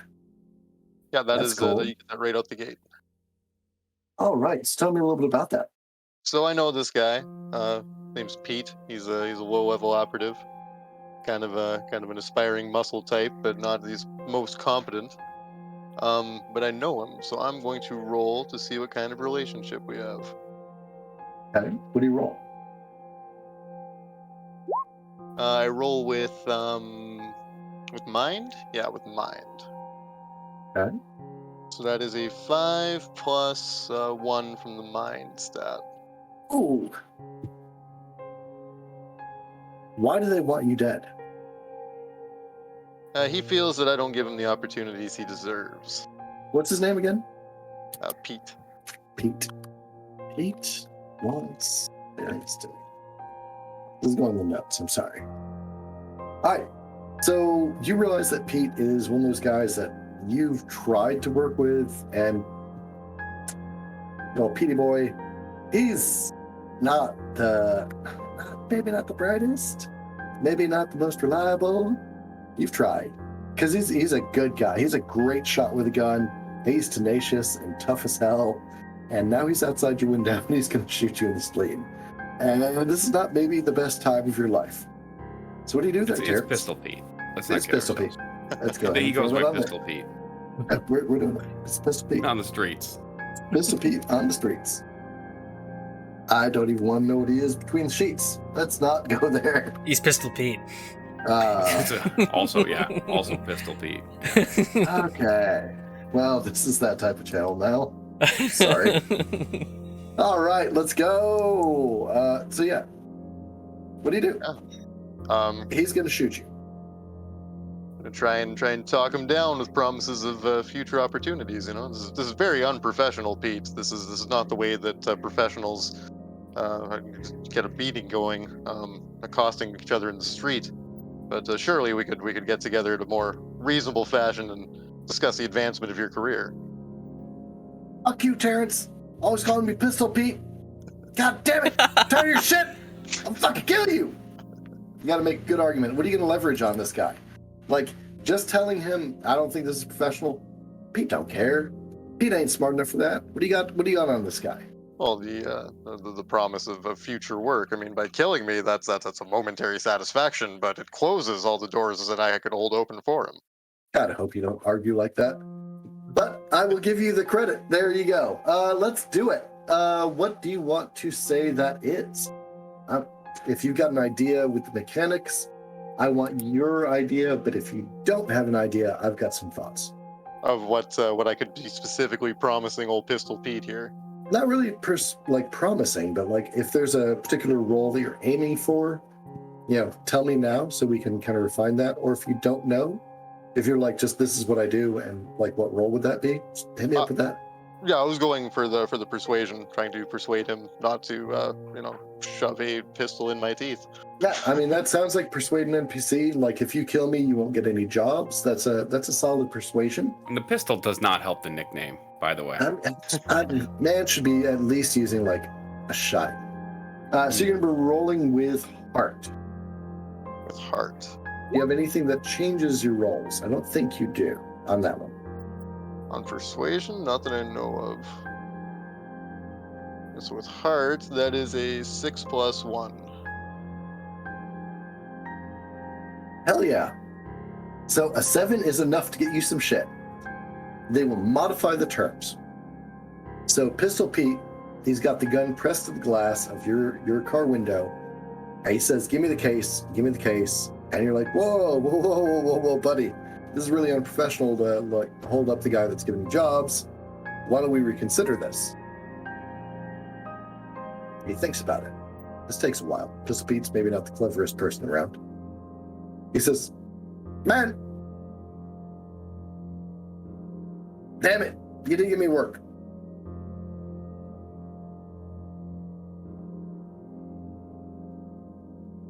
He holsters the gun. He pauses on that and he processes it. And you can see the cogs turning. You know Pete. Pete's not the cleverest. Takes a little bit. But he thinks about it. He's like, all right, fine. Let this go. So he puts the pistol away, but he says, Terrance, man, you owe me. You owe me. You know that. Gotta give me better work. Gotta let this go. I'll let this go. Do you recognize the debt? Do you allow that? You roll with that. Do I accept the debt? I mean, that's what this is. He's letting you go. That's a debt. Yeah. Yeah, I mean, what else can you do there, eh? Gotta take the debt. Right. Okay. So you've got a debt with Pistol Pete, who is a low-level thug. You've worked with him in the past, but in this moment, he could have shot you, and you said, whoa, do you really want to shoot the guy that gives you money? And he's like, you know what? On second thought, maybe I am that smart. And he lets it go. So I'm deconstructing these scenes just a little bit more than I will as we go on, so that we can kind of get the feel for how the game works. Cool. This is part of what the debt economy works off of. You have to recognize it. If you don't, if they don't, it doesn't count. Like if it's Basically, not, we're gonna come back and kill Pete. I get it. I mean, someone's got to probably. Or I mean, he might have something like, you need to set me up with a really great like date at a good fucking Italian place, and then you have to trade a favor. I know just the place. Yeah, right. And then you have to trade a favor with Vincenti to fulfill your debt with Pistol Pete. That's how this game goes. But you were just held up at gunpoint, someone asking for a case. Like they want the case, and Pistol Pete was the guy that did it, and he lets it go because he knows that if he kills you, he ain't gonna get any work from you, and that ain't how it do. Because you told him, like, bro, why? Like, you're gonna shoot me? That's not gonna get you any money long term. And it worked. It did. But you do come out of it with owing Pistol Pete because he did not shoot you in the face, which is great. So, this has happened to two people. We're gonna jump over to Vincetti. You know, we're just gonna go with Vinny. Just Vinny. We'll keep it short. That's what that's what everybody calls me anyway. It's Vinny. So, you know, Vicente is the real name, but we'll go with Vinny. Vicente. Okay, Vinny the Fae. Shit's going down, man. You are at the, maybe not the peak, but you are definitely one of the few in the know that knows what's going on with the Fae. You know, dude, that this is something that's been engineered for a while. The werewolves and the vampires, they've been engineered this entire turf war. Your people are behind it, and you are all about it. It is one of those things you are probably thrilled to know about. So what are you doing? Well, you know, things are coming together really nicely. I don't have to poke too much there. But I do make myself present in sort of the camps in the areas where, you know, where the werewolves and the vampires sort of hang out. So, beginning of the day, I sort of coast the streets around werewolf territory and just kind of, grab a sandwich, maybe a cup of coffee, stand on the sidewalk, eat it a little bit, just keeping an eye out. And then as the day moves on, then, I start to make my way to vampire camp and see if I see anybody going anywhere special or hear anything specific, just being a clever guy. Okay. So you're working kind of that night side of things, trying to get a little bit of information, trying to be the arbiter, kind of arbitrage thing. I just want to make sure that they know that I'm around, and that I'm friendly, and they can trust me with the finely earned information. Okay. What factions do you have marked right now? Isn't it just Wild? Just Wild. Wow. All right.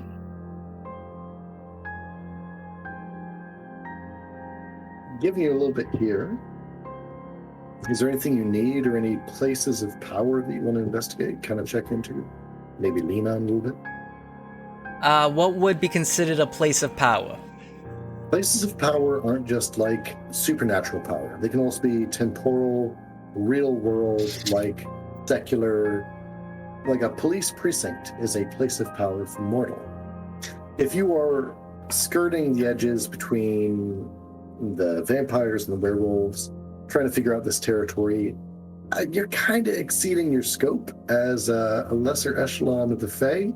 But that sounds to me, as the GM, MC, as someone that's investigating place of power. You're trying to figure out what's really going on here. What's the haps? And the way you're flip-flopping, it sounds like that a little bit. Is that right? Yeah, I'm trying to, kind of get some familiarity with the territories of, the hangouts of these places, whether it's the coffee shop with the old, prohibition door in the back, and I know that they kind of use that as their, so maybe I'll go buy a sandwich there or something, That's what so the corner bodega, specifically the werewolves, they run this great bodega that finely chopped meats all the time, that the butcher is phenomenal, and I happen to know that out back they have conversations. Tell me a little bit more about this bodega. You just pass by it if you didn't know it was there. There's this old wooden sign that really looks like it needs to be painted, but no one's really paid attention to it. It's unfortunate. It looks finely crafted.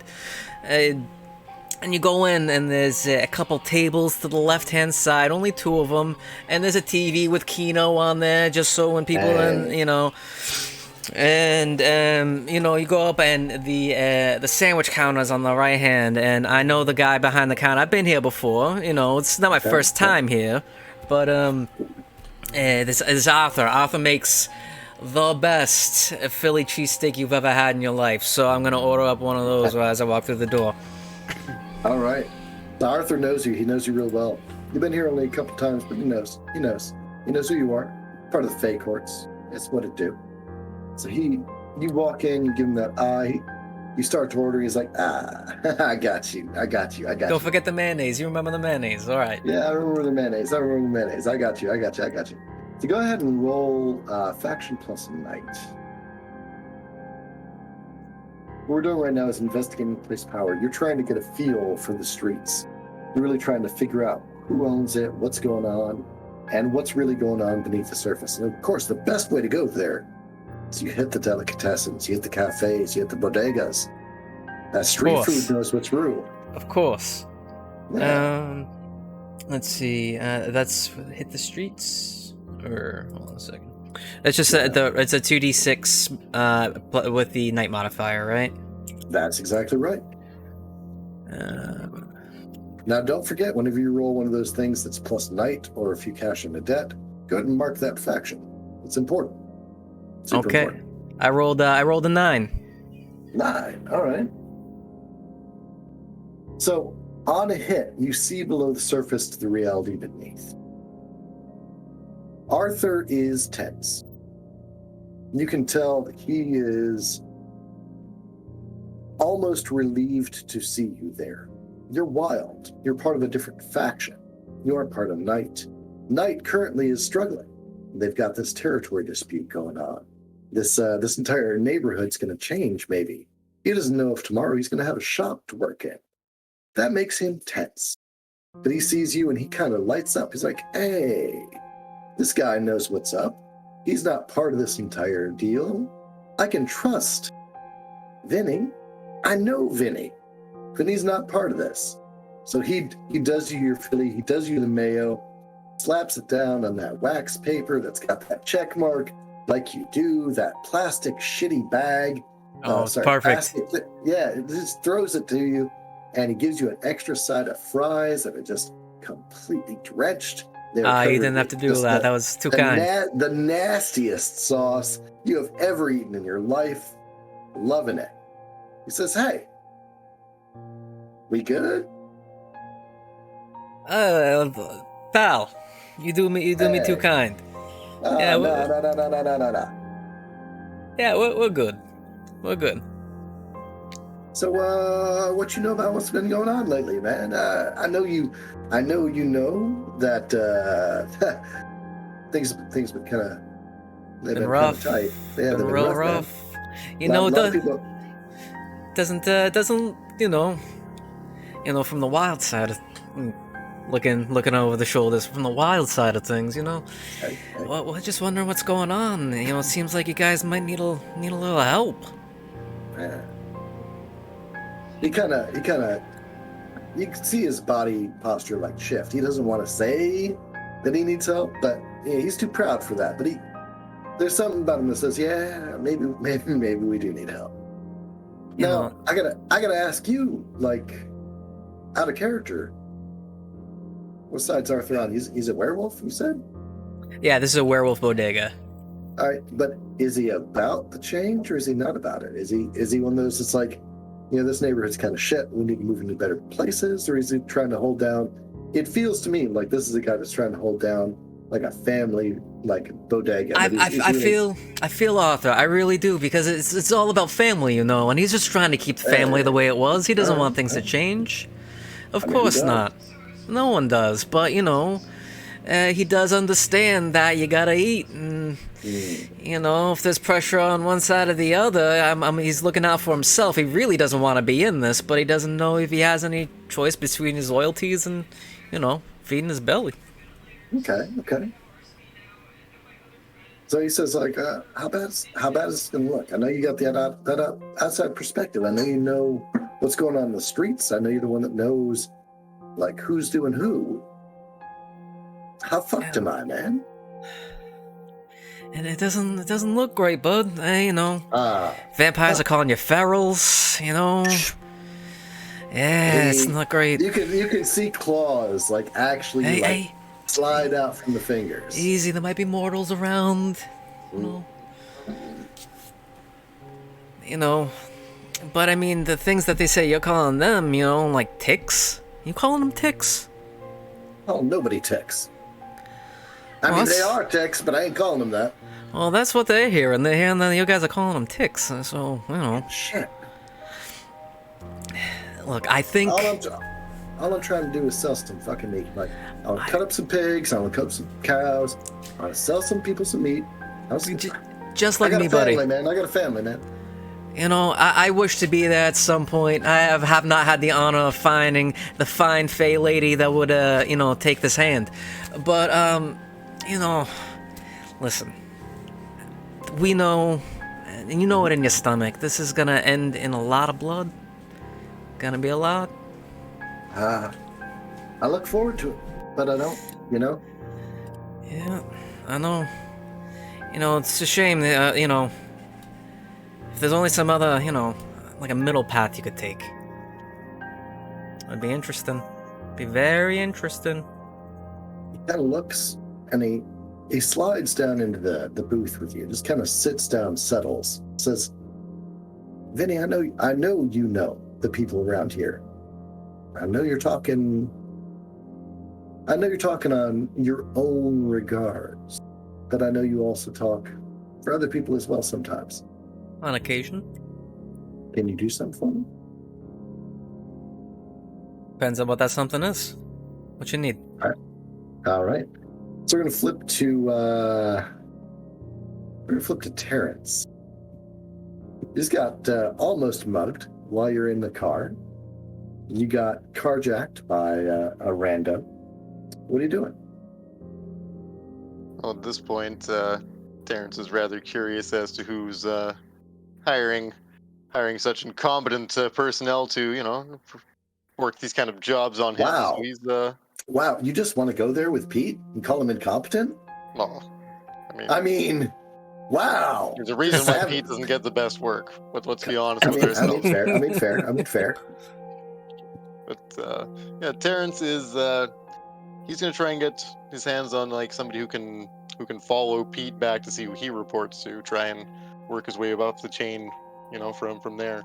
He can Okay. get an idea of who's like contracting these jobs. He can start to put a picture together, right? So, I mean, when it comes to connecting the kind of the pieces and putting threads together and knowing more than anyone else, is there any names that come to mind? Giannis. For other power brokers, movers, shakers, stuff like that. You do have a couple debts on someone, don't you? It's true. That's true. I guess it would probably be a pretty good time to get a hold of old Jonas, eh? Jonas has got some unusual ideas about how things work. All right. So how do you get a hold of him? I pull out my very reasonably priced but high quality smartphone. Nothing extravagant, mind you. A mid-range option that performs very admirably. And, I could, having worked in telephone, I could name some, but we're gonna let it go. Yeah, in Jonas, by the way, there's like 8 different contacts because you know that he buys a burner phone every week, right? So you're gonna go through like the first one's like a Spanish woman picks up, the next one is like some angry werewolf, and then finally you're like, God damn. And then Terrance, takes the time to talk briefly with each of these wrong numbers that he speaks with, You're so he kind. genuinely cares about the people on the other end and is sorry for disturbing them. Here's little snippets about their lives and relates.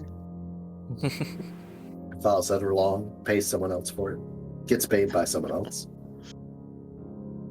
So you eventually get in contact with our Oracle friend, yeah? I would actually say is that the phone rings and goes right to voicemail.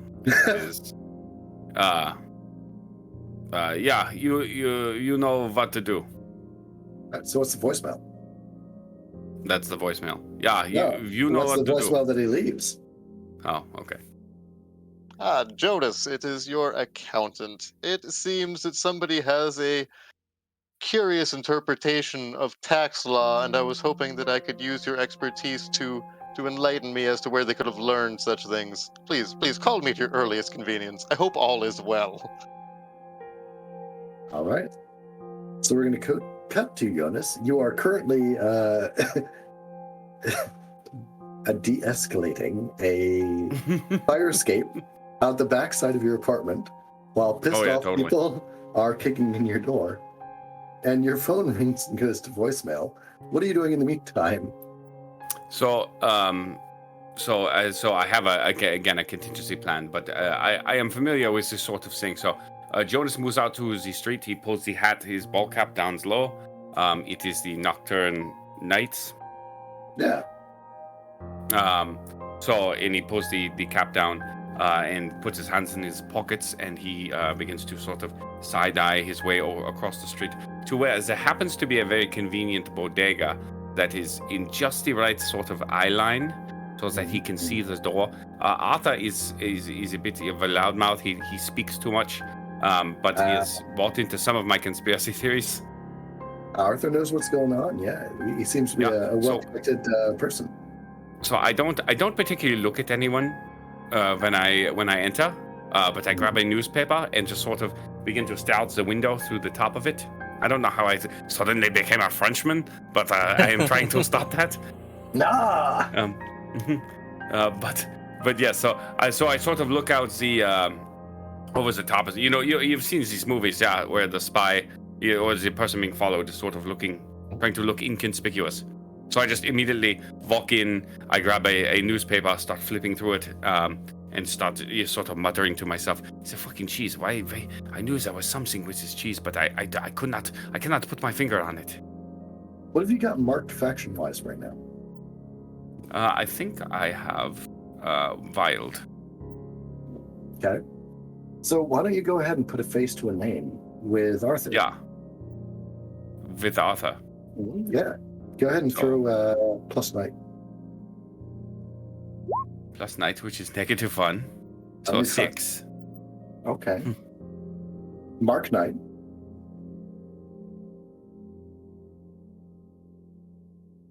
Also sick of my shit.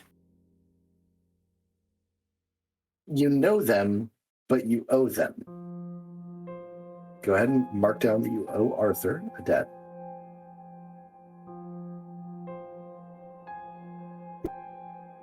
So Arthur has asked me to do some work with his security systems in this bodega because he was having some problems with some younger vampires being disrespectful to this sign and writing nasty things about ferals and whatnot. I don't fully understand this bias that these beings have towards each other, but they're all collaborating to take down the city. So I may have also recorded my own feed of this camera, and it was discovered, and Arthur was not too happy with me. I probably should not have discussed it on my podcast. Wow. Okay. So not only did you... Oh, man, that is complicated, dude. Wow. I like that. I like that a lot. So we're going to flash back to Vinny. And you see Jonas slide in, ball cap tucked, grabs paper. Arthur looks. The hackles raise, and the hackles raise. Extra fur, the entire mantling, silver streaks through the hair, a low growl, and he lets it go for the moment. But you can tell Arthur is not best pleased. What are you doing? You know that guy? I know that guy. That Yeah, guy's I know him trouble. too. That guy cannot keep his mouth shut. I'm gonna give him a sandwich. Maybe that'll put something around his fucking lips. Hey, You're back. do me a favor. Hold on a second. And Yeah. I reach behind the deli bodega counter, and I take a big chunk of cheese, and I cut a big chunk of cheese. Las And queso. The queso. Ah. And just put this on the plate with the sandwich. Okay. I'll pay for it. Don't worry. You pay for the whole sandwich? Okay. You good, fam. So you get slid a sandwich that's just absolutely a nightmare of food. I did not order this. It is pastrami. It is not on rye. It's on white bread. But who would commit such an atrocity? There are pickles. With this? There are pickles. And there's ketchup. The bread is buttered on the outside. I did not ask for this. I don't know whether this is this a joke. There are people coming for me as we speak. I am trying to be, as they say, like the shadows. They're hunting me down. Are you in on this? Is this what the cheese is? Are you a part of the scheme? Confess to me now. Confess? No. You're staying right here. And he reaches over, locks the door, and flips the sign to closed. Terrance, how are things going for you, buddy? Terrance is on his way back to his modestly priced, reasonably located. You know, it's a very wise investment, this condo that he's bought into. So it's an up-and-coming area, but there is the occasional instance still as the neighborhood works itself out of people shoving pistols in your face on your drive home. Yeah, I mean, that does happen. Such is the price of capital gains when you make these kinds of investments, right? The accountant, Terrance Terrance. is a little shook up. He's not having a good time. Okay. What are you trying to get done? He's trying to get home so that he can, kind of go through his mental files of who might have it out for him. Who's looking Easy. for? Was it case? Is that the German word for cheese? Kesa. Käse? Yeah. He's going to try and figure out what that word means for one, because Terrance does not speak German.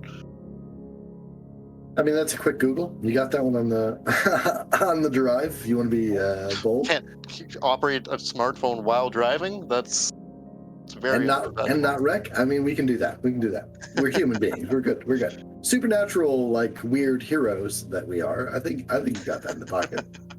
It was at a stoplight. Terrance wouldn't break the law. Yeah, it was at a stoplight. Breaking the law. That bang. Hey. No, what are you trying to accomplish? Like, bigger than just figuring things out. Like, in this scene, what are you trying to do? He's trying to leverage get a hold of Jonas so that he can leverage some debt on him to get him to follow Pistol Pete back to wherever he's reporting to. That's Okay. The overall goal here. So, Jonas, you waiting to hear from him. Yeah, Jonas, you get a text message or a couple of text messages from Terrance that says, "You owe me. Pick the fuck up." Asa, I'm not certain what happens. This is my friend Terrance. I think you have met, but he seems very agitated at the moment. Perhaps can we call him? Maybe he can straighten this out. There are people bursting into my apartment over there. Arthur, familiar with your bullshit, says, "Fine." You speak with Sarah. You can speak with him. No, I am not talking to Terrance. You can pay for your sandwich. And you can pick up that phone over there behind the counter, and you can have a nice, quiet conversation in the freezer. Okay, so full disclosure, the men who are in my apartment. Are you telling this to Arthur? Yeah. They had weapons. I do not care. Okay, it's just, Take the sandwich, take the phone, go into the walk-in. I don't want to deal with it. Oh, okay. So He turns to Vinny and is like, "This guy, fucking seriously?" I did not want Vinny. I did not want this sandwich, but I guess I will pay for it. You will take the sandwich. Okay, so I take the sandwich. I asked. You will go Okay, Arthur. into the walk-in. It was one mistake. I don't. Perhaps a miscommunication. Okay, I take the sandwich. Mistakes. I grab the phone. And I go to the walk-in. You're gonna eat your goddamn pickle sandwich. You're gonna like it. Oh, right. I shove some sandwich into my mouth, and I call Terrance.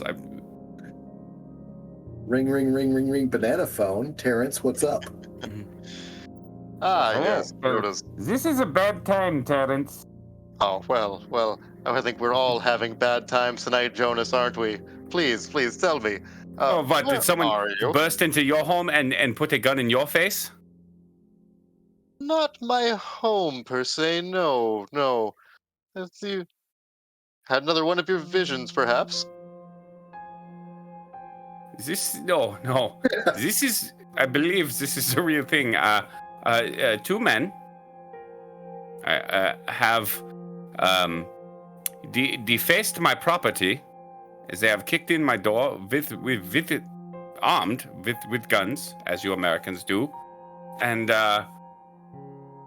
so I am now in the walk-in freezer at Arthur's bodega. You familiar? The werewolf, the angry one. Yes. And I am being forced to eat this pastrami on catastrophe on white bread. So. That is where I am at. How are you? How are things? How is your mother? Well, Jonas, you see, my commute home was rather rudely interrupted, and I was hoping that I might procure your services in finding out who interrupted my commute. Surely. I will tell you, I think my rates are going up. I am in high demand these days. Well, Surely these other parties vying for your attention haven't done nearly as much for you as I have. Surely. In terms of damage, not quite, but yes. Yeah, perhaps you could come and pick me up. Yeah, it would And be more we can discuss expedient. this in a temperature that is not sub 32 degrees Fahrenheit. Did I get that right? Yes, your conversions are coming along beautifully, Jonas, yes. Yes. I will come to Arthur's. Be ready. And we will go deal with my problem. I make zero promises in my current circumstance, so perhaps you can reason with the furry beast that runs this shop, because he is quite unreasonable at the moment. All right. So as the MC, I'm gonna step in here real quick. Terrance, are you cashing in a debt? Yeah, I'm cashing in one of them. Okay. So you can use that against a PC player to do you a favor and moderate cost, lend you a hand in your efforts, get in the way of someone else, answer a question honestly, erase a debt that they hold on someone else, or give you a debt they hold on someone else. This sounds a lot to me like you're saying, Jonas, I need your help. You're going to give it I to think me. it's going both ways, to be honest, because I think I also need Terrance's help. Okay, like how do we feel about that? Do you guys want to cancel a debt? Both Yeah. ways. Yeah. All right. So Terrance, you are mortal, right? Your mortality as a veteran. Mhm. And Jonas, you are of Spirit. power, right? Oh, power, yeah. Okay. So Terrance, mark power. Jonas, mark mortality. So that, and then also cancel those debts out. And you have formed kind of an independent compact to work with each other on solving this problem. Is that cool? Does everyone feel good about that? Yeah. Yeah, I feel good. All right, cool. So you both have cashed debts on each other, and you're like, I need your help. Yeah, I need your help. Okay, does that make us cool? That makes us cool. But it also ties you into the entire faction thing, because this is going to go around. You did, in fact, honor your debts. So that bumps you up. Back Gotcha. to Vinny. So the front of house clears out. There's a terrible sandwich that's been taken off into a into a walk-in cooler, and Arthur is he seems done. He seems like beyond done. He's frustrated, but he's not angry. He's just exhausted. So what's Vinny doing? Like, what's your plan? What's your goal here? What are you doing? Well, I do remember that Arthur was about to ask for some help, I think. But now that I'm in here, I'm sort of like I'm looking around to see, like, besides the obvious nonsense that's going on with the podcast over here,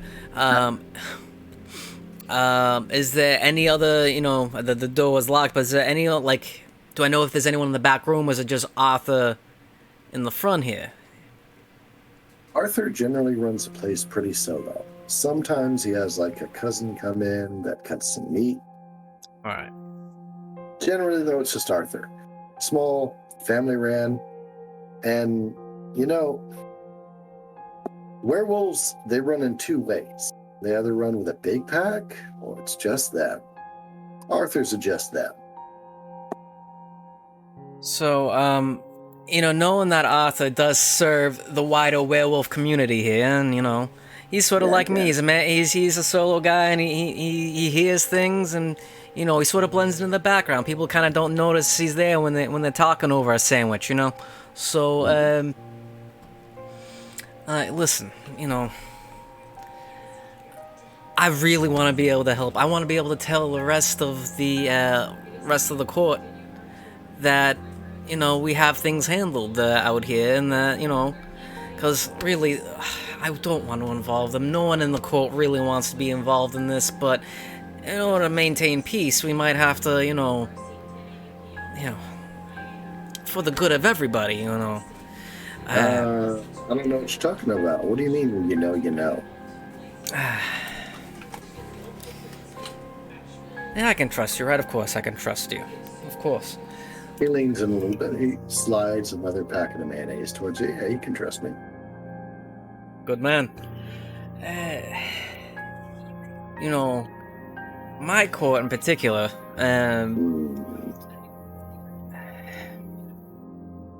we just want peace, just like anybody else. We need, we want to honor the traditions of family and hierarchy and what's going on right now. It's got this all in a mess. So,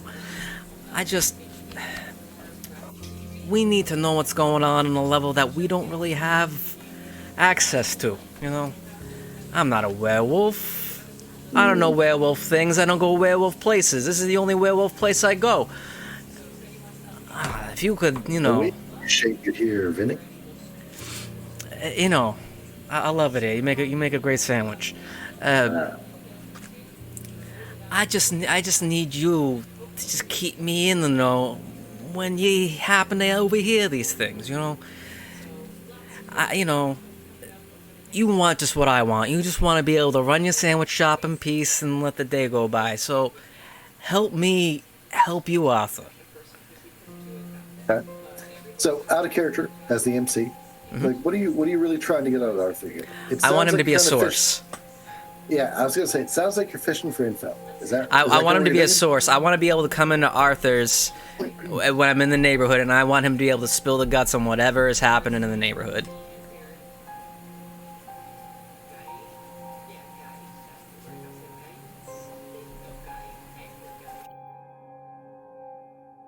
That's a tough one. That's really a tough one.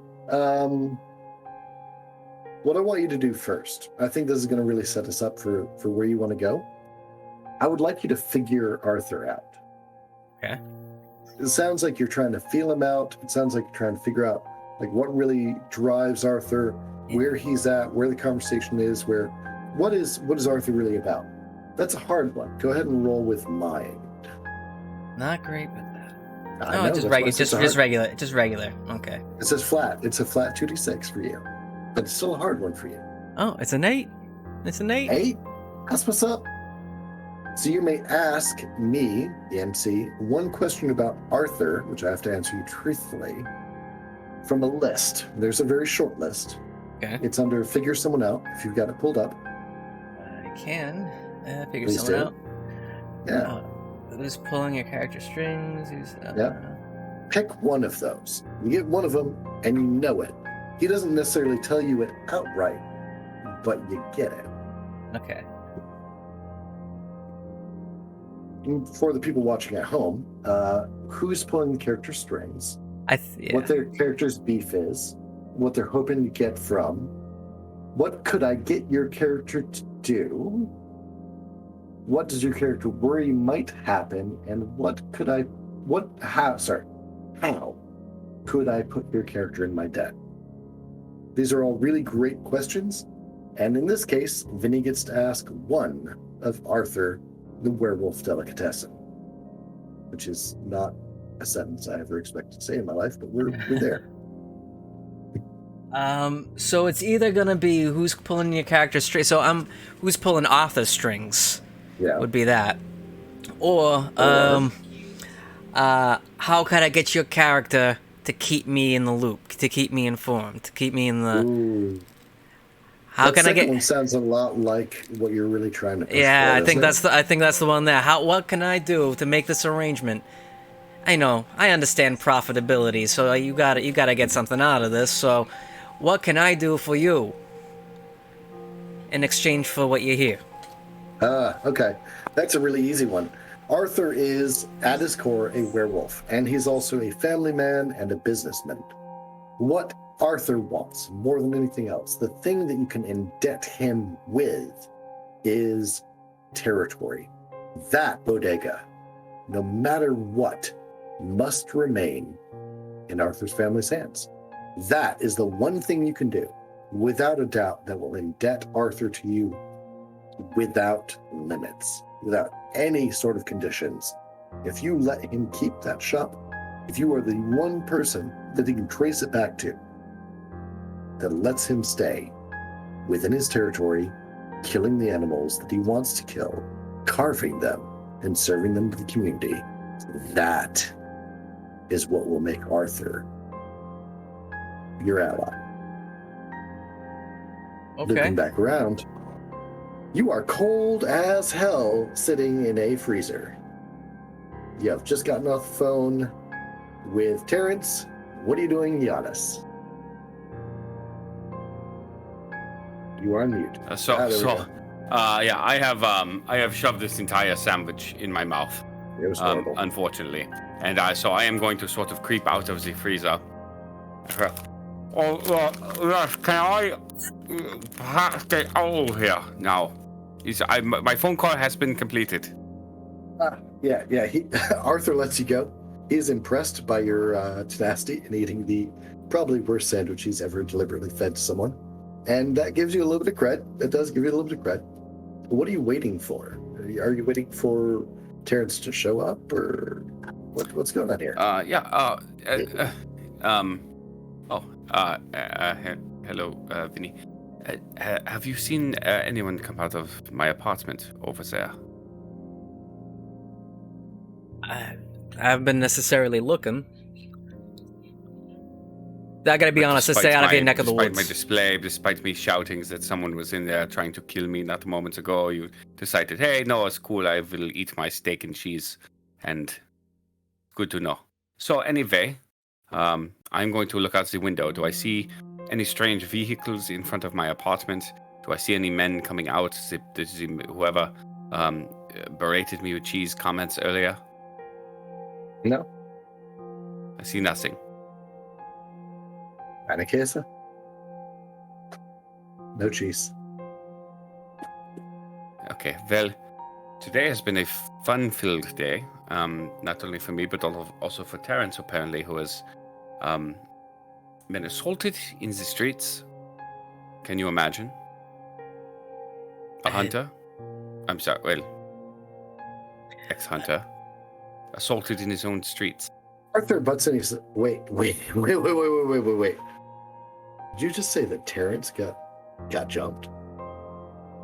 Well, I don't think it worked out well for whoever did it, but that is what he alluded, was that someone put a gun to his window. So now he is headed here, so that of course I can help him discern what the nature of this crime was. Arthur chills. Like you see goosebumps run over this guy. Veterans don't get screwed with. That is a great way to end. This is what I'm telling you, Arthur. You're very angry, but again, people are bursting into my apartment. They are putting guns to Terrance's window. I'm telling you, shit is going down. I don't want to be here. I don't want this to be in my bodega. But you're here, and I'm dealing with it. Look, if you can convince Terrance to owe me a solid, I will put you guys up in the back room. But I mean, I don't know that we need that. It is a kind offer, particularly if it is heated back there, because I am now very cold. It is. But I don't know. Vinny, how are you? How are things? Hey, Jonas, a little bit of this, a little of that. How did you know I ate a Philly cheesesteak? You didn't even... I didn't even... Do I have it on my suit? You wear a suit? I mean... Oh, yeah, this is I'm sort of what I tailored do. to the nines. Also, there's still just a bit there and several packets of mayonnaise, which I know is your sort of thing for whatever weird reason, but who am I to judge what people do with eggs and oil? So, what are you doing here? So, it's again, such a crazy day we are all having. Crazy, At this time, Terrance is pulling up at the outside of the bodega. Oh, that Oh. looks just like the sort of boring-ass, affordable vehicle Terrance would drive. Oh, yes, yep, that's the one. That's this time, Kia. The shop is still Das Auto. locked Auto. up. It's still It says closed on outside. the outside, but the lights are on. And, Terrance walks up to the door and with a very, just the right amount of force, a very polite, quick knock, and then stands back from the door, hands crossed in front of him.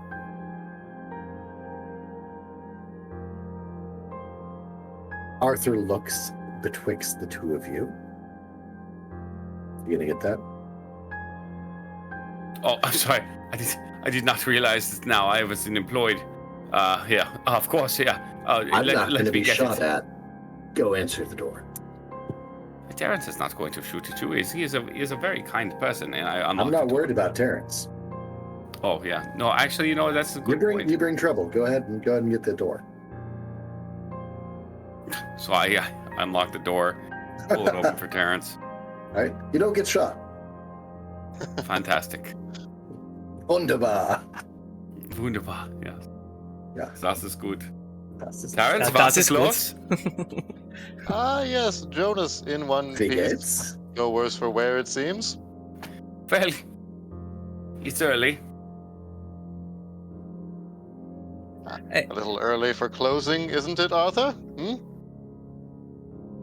He gives you the most animalistic harumph that you've ever heard, carves up a little bit of your favorite Black Forest ham, smears it with the most delicate of cranberry dressing, and slathers it across a very great rye berry bread with just a touch of stone ground mustard, and slides to you and says, "Glad to have you here.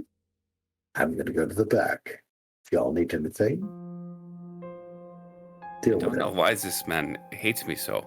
I could come in here and play Keno every day. How would you like that? Yeah, this is what I'm saying. Watch. 5, 22, 11, 17. He stalks out. The hairs on the back of his neck just are standing and rippling.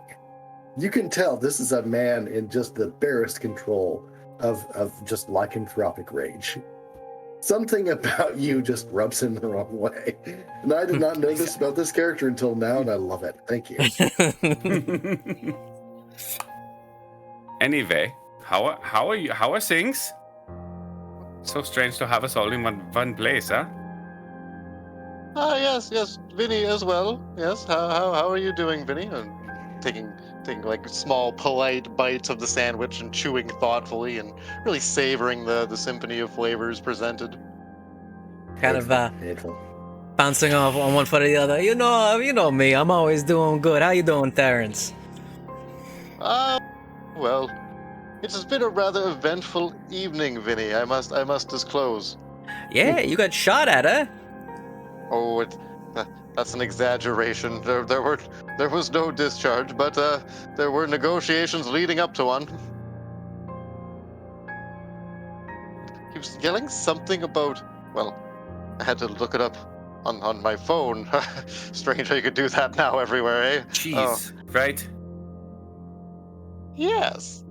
Yeah. This is what has happened to me. Nobody wants to listen. I tell you, there's something going on in this city, and it has to do with cheese. There's a cheese-related scandal, and I do not know how we are all involved in this, but here we are. And there is a man still, I think, in my apartment, rummaging through my things, breaking my stuff, probably stealing all kinds of sensitive data that I have collected, and here I am, eating pastrami in the cold. So, what are we going to do about this? Well, what do you mean we? Last I counted, both of you still owe me. Oh. Well, Vinny. I mean, a balance sheet has two sides. Fair enough. What were you thinking about doing, Jonas? What do you want us to go in there, Well, guns I a blazing, mean, kick now the that angry I man have- out of your apartment? Is that what you want? Well, I mean, tit for tats, they say. Listen, I don't know who they Consider are it in your like apartment. liberation, right? You'll be like my sort of liberation army will go in there and free my kingdom, like the brave knights that you are. How vulgar. Yeah, that's not doing it for me either. Here's the thing. I gotta keep my hands clean. You know this. I don't sully my hands directly like this if I can help. You know, please don't push me to a point where I can't help myself and I have to go. But these hands stay clean. Look at how perfectly moisturized these are, and look like the French manicures. Those are expensive. There is mustard on his hands. Do you mind? May I get that for you? You may not. No. Go behind the bodega counter and just grab some of those brown, nondescript napkins. That's And- the worst.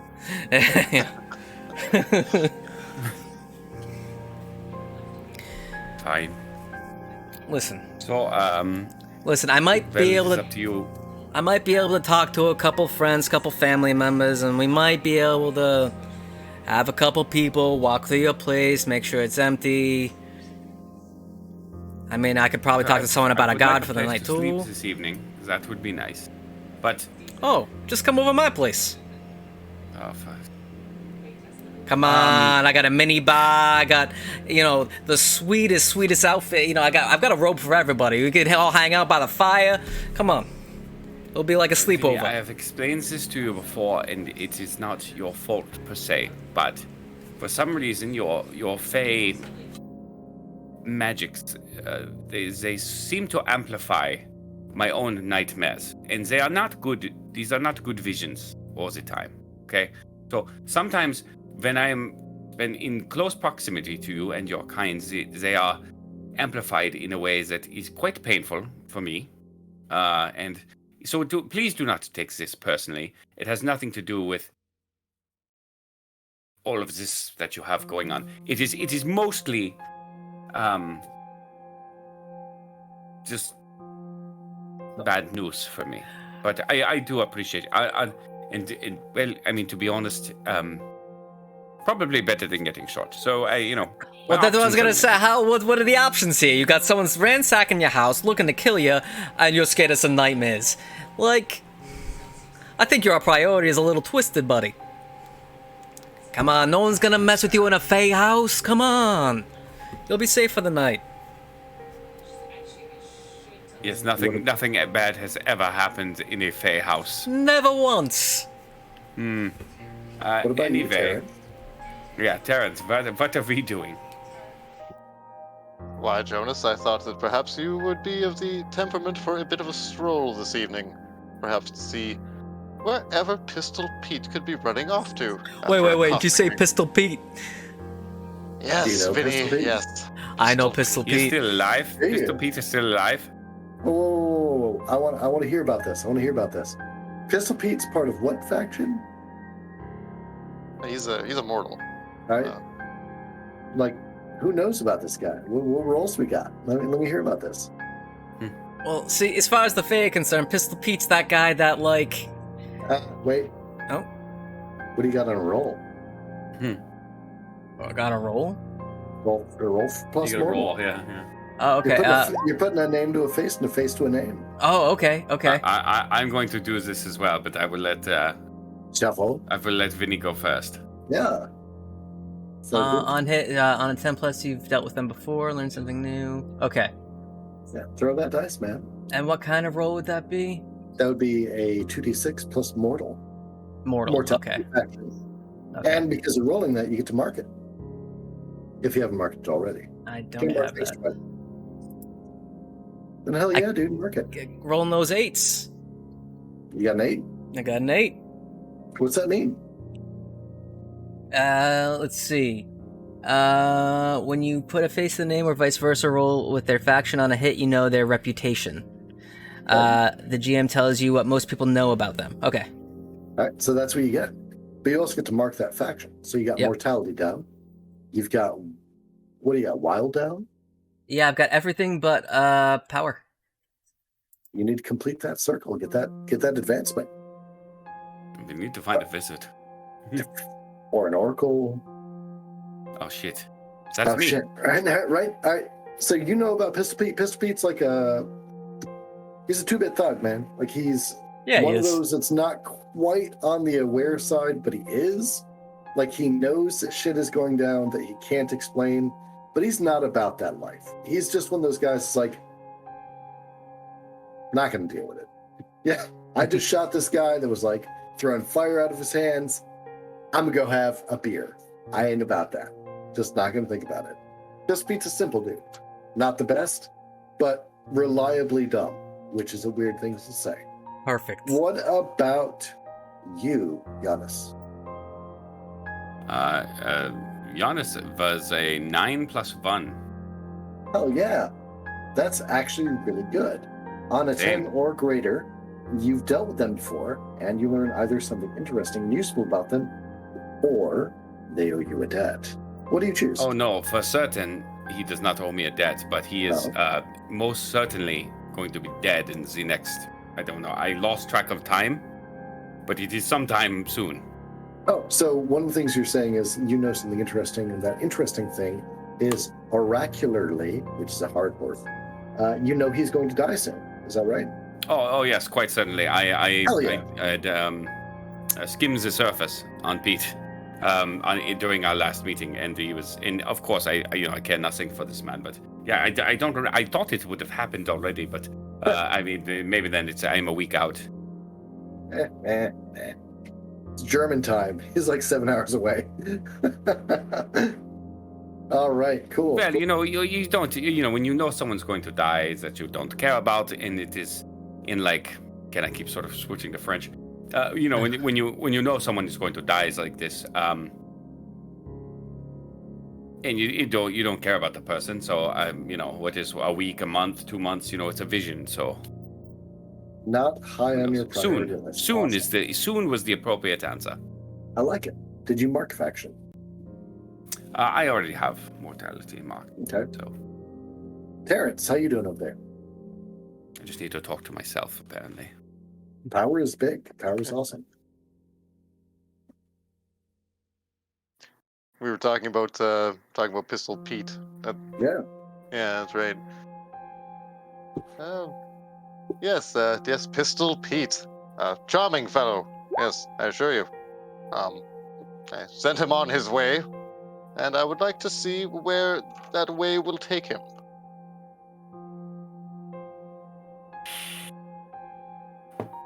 Again, I was very certain that it would be to the grave.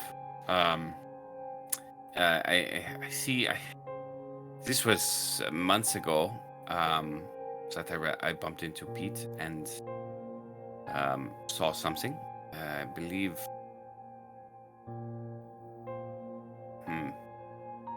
Oh, that was not Pete. Yes, no, Pete. But no, Pete is most certainly supposed to die. On this much, we agree, Jonas. Yes. Rude. Yeah, the mana is eluding me at the moment. But yeah, I mean, we're all dying. Well. Yes. He looks over at Vinny. Well, I mean, some of us, I guess, faster than others. Hey. But yeah. So we know, yeah, Peter's walking corpse. So I'd like to take the opportunity here to start to go into a kind of a wrap, because the wrap of Urban Shadows is a little bit different from other games. It does involve a little bit of adjustment and change, which I'd really like to get into, and I want to give us enough time to do that. So this seems like a good time to do it. You're wrapping up inside of Arthur's Deli. You're trying to figure out who goes where and how the night ends. You know that Pistol Pete is soon to die, that there are different factions that are fighting for control here, and that things are starting to really spice up about the Kesa with Terrance and also with Jonas. So at the end of every session, if you've learned something meaningful about a faction, then you can increase your score in that faction by 1, but you also decrease your score in a different faction by 1. So we're going to start with Vinny. You seem to be the most politically driven deep here. Is there anything about a faction that you've learned? No is a cool answer. No is a cool answer. Yeah, I didn't learn anything yet, I don't think. I think I'm setting up the pieces. I'm gathering my intel network, I know Jonas, I got Terrance here, I got Arthur on my side now, so I'm slowly building this web of information and connectiveness. Would you like to put yourself out there as saying that someone owes you a debt, whether that be a PC or an NPC? You can say, look, I did this thing, I really need that recognized, someone owes me. Or you can also flip that, like, hey, this person did me this thing, and I actually think that's a debt. I need this to be recognized and recorded. Anything like that. Unless you count mayonnaise as a debt. God help us now. I don't think so. I don't think I moved any wheels yet. Okay. So you are just staying the course. Yeah? I think so. I don't, yeah. Yeah. Terrance, what about you? Do you feel like there is anything that you've learned about another faction that will change your relationships with those factions? No. Nothing I can think of. Okay. You don't feel any closer to power, any closer to anything else? No. All right, cool. None of the events have transpired. What about debts? Anything that you want to call out and recognize, or anything that you have to be like, well, yeah, that one's on me? No, I think we've pretty much handled that as it's come up pretty well. I don't think there's anything outstanding. Good. And Jonas. I would have hit wild if someone had let me clean the mustard off their hands, but that did not happen. Come on, mustard clearing is not a debt, unless the No. You're not touching these lily white hands. You're not doing it. No, but I totally would have skimmed the surface there. Oh shit! So, that would have been a good one. Yeah, but I did not. So I did not. I don't think I've learned anything about faction. And as for debts, I think the only one is the mutual debt with Terrance. Okay. So this is actually a pretty good point to wrap. We are in a moment where we can say, behind the scenes, in the scenes, where people end up, where people go, and then pick up on the next one. I think this is a really great place to stop. I know that a lot of this was character creation. I think that's not the worst thing. How do we feel as a group? I think that's great, Saul. I had a blast. We'll go through. Ben. Yeah, Ben, how'd you feel? Good? Yeah, just got to find the footing, right? It's a very different system than what I played before, but not different in a bad, scary way. Just, very, very open, very free form. Very much so, yeah. Take a little getting used to. Yeah. Ryan. I love this. I'm glad you do, man. I'm glad you do. Yeah, this is a lot of fun. Yeah, it's about figuring out getting more okay, if I want to do this is the type of thing I've got to do. If I know somebody, I gotta place a face to the name, and that just making those little connections. But yeah, it felt good. It was fun. One of the things I really see with this game is, if you aren't really familiar with it, having a couple people that are, they can really rope you in and build you up. If you're feeling kind of in the background and you're really hesitant on how to interact, the more aggressive you can become, socially speaking, the better off you're going to be. And if you aren't able to really swing that, having someone else just tag you in, man, you can riff off that so well. We've seen it really great in this game. Arthur's Deli is now a cool thing. Who the fuck thought about that? That was cool. I like it. And now we've got a thing for the group to pivot around. Yeah, combat really isn't the drive here. Combat really isn't the drive. It really is about these moments. Pistol Pete's dark future, He's dead. He's doomed. He's absolutely screwed. Yeah. I Okay. love this game. I loved this. Yeah. I'm glad you liked it, Soul. Again, I know, again, we do everything terribly, and just as terribly as we did this. I'm glad you enjoyed your time. I want to make sure that before we go, I know, obviously, we have got a bunch of things going on. Of course, the Dragon Knight dice giveaway. Make sure that you guys, even if you're after the fact, I think it counts at least once per week that we're going in there and, win some dice. They're really, really nice. We will hook you up there. Of course, check out our other games on Tuesday night. We do our normal D&D stream, me, Hayes, and Gremnick, or Ben and Ryan, however you want to call them. Maybe I'll loop Soul in on something else. Maybe I'll get Soul back for something else where I force him to be a player in my dark world. Oh no! But we've got a ton of other stuff coming up. And before we go, of course, Soul, what do you got going on, man? Tell us the buttons to click. Tell me where to spend my money. Yeah, I'm Souls Rolls pretty much everywhere. Twitter, Twitch. I've got a blog. If you want to check out anything I'm doing, that's really the way to look me up. I'm on Itch. I've got a couple of cool sci-fi games going on. I'm working with a couple different people to release the next big thing for me, which is a solo single-page sci-fi RPG. If that sounds like something you're interested in, it's coming out soon. I am in the final process of that, and I'm very, very excited. If you check my Twitter stream, you will see a bunch of content about that, including some really cool audio voiceover trailers. Those are really cool. Are you doing those yourself? No. The VO, no. The voiceovers are done by a lot of really great people that I've worked with. It's about 5 people. 5 of the voice actors that I've worked with, voice actors, voice actresses. I've got a bunch of different stuff that I'm working on there. I put together the videos myself, but that's the easy part. Legit, putting together the videos is the easy thing. What they're delivering, the really great parts that they're doing, man, I cannot tell you how awesome it feels to have written a script that these VAs have taken and they've put their own spin on, and it's really cool to have something like that out in the world. It's really fun to watch on Twitter, and I've checked a few of those out and was pretty impressed. So it's really, really cool stuff. I'm super excited for all the stuff. And I don't know if it could be a better guy behind the scenes there, because you're such a force of positivity for everybody. So, guys, make sure you check out Souls Rolls.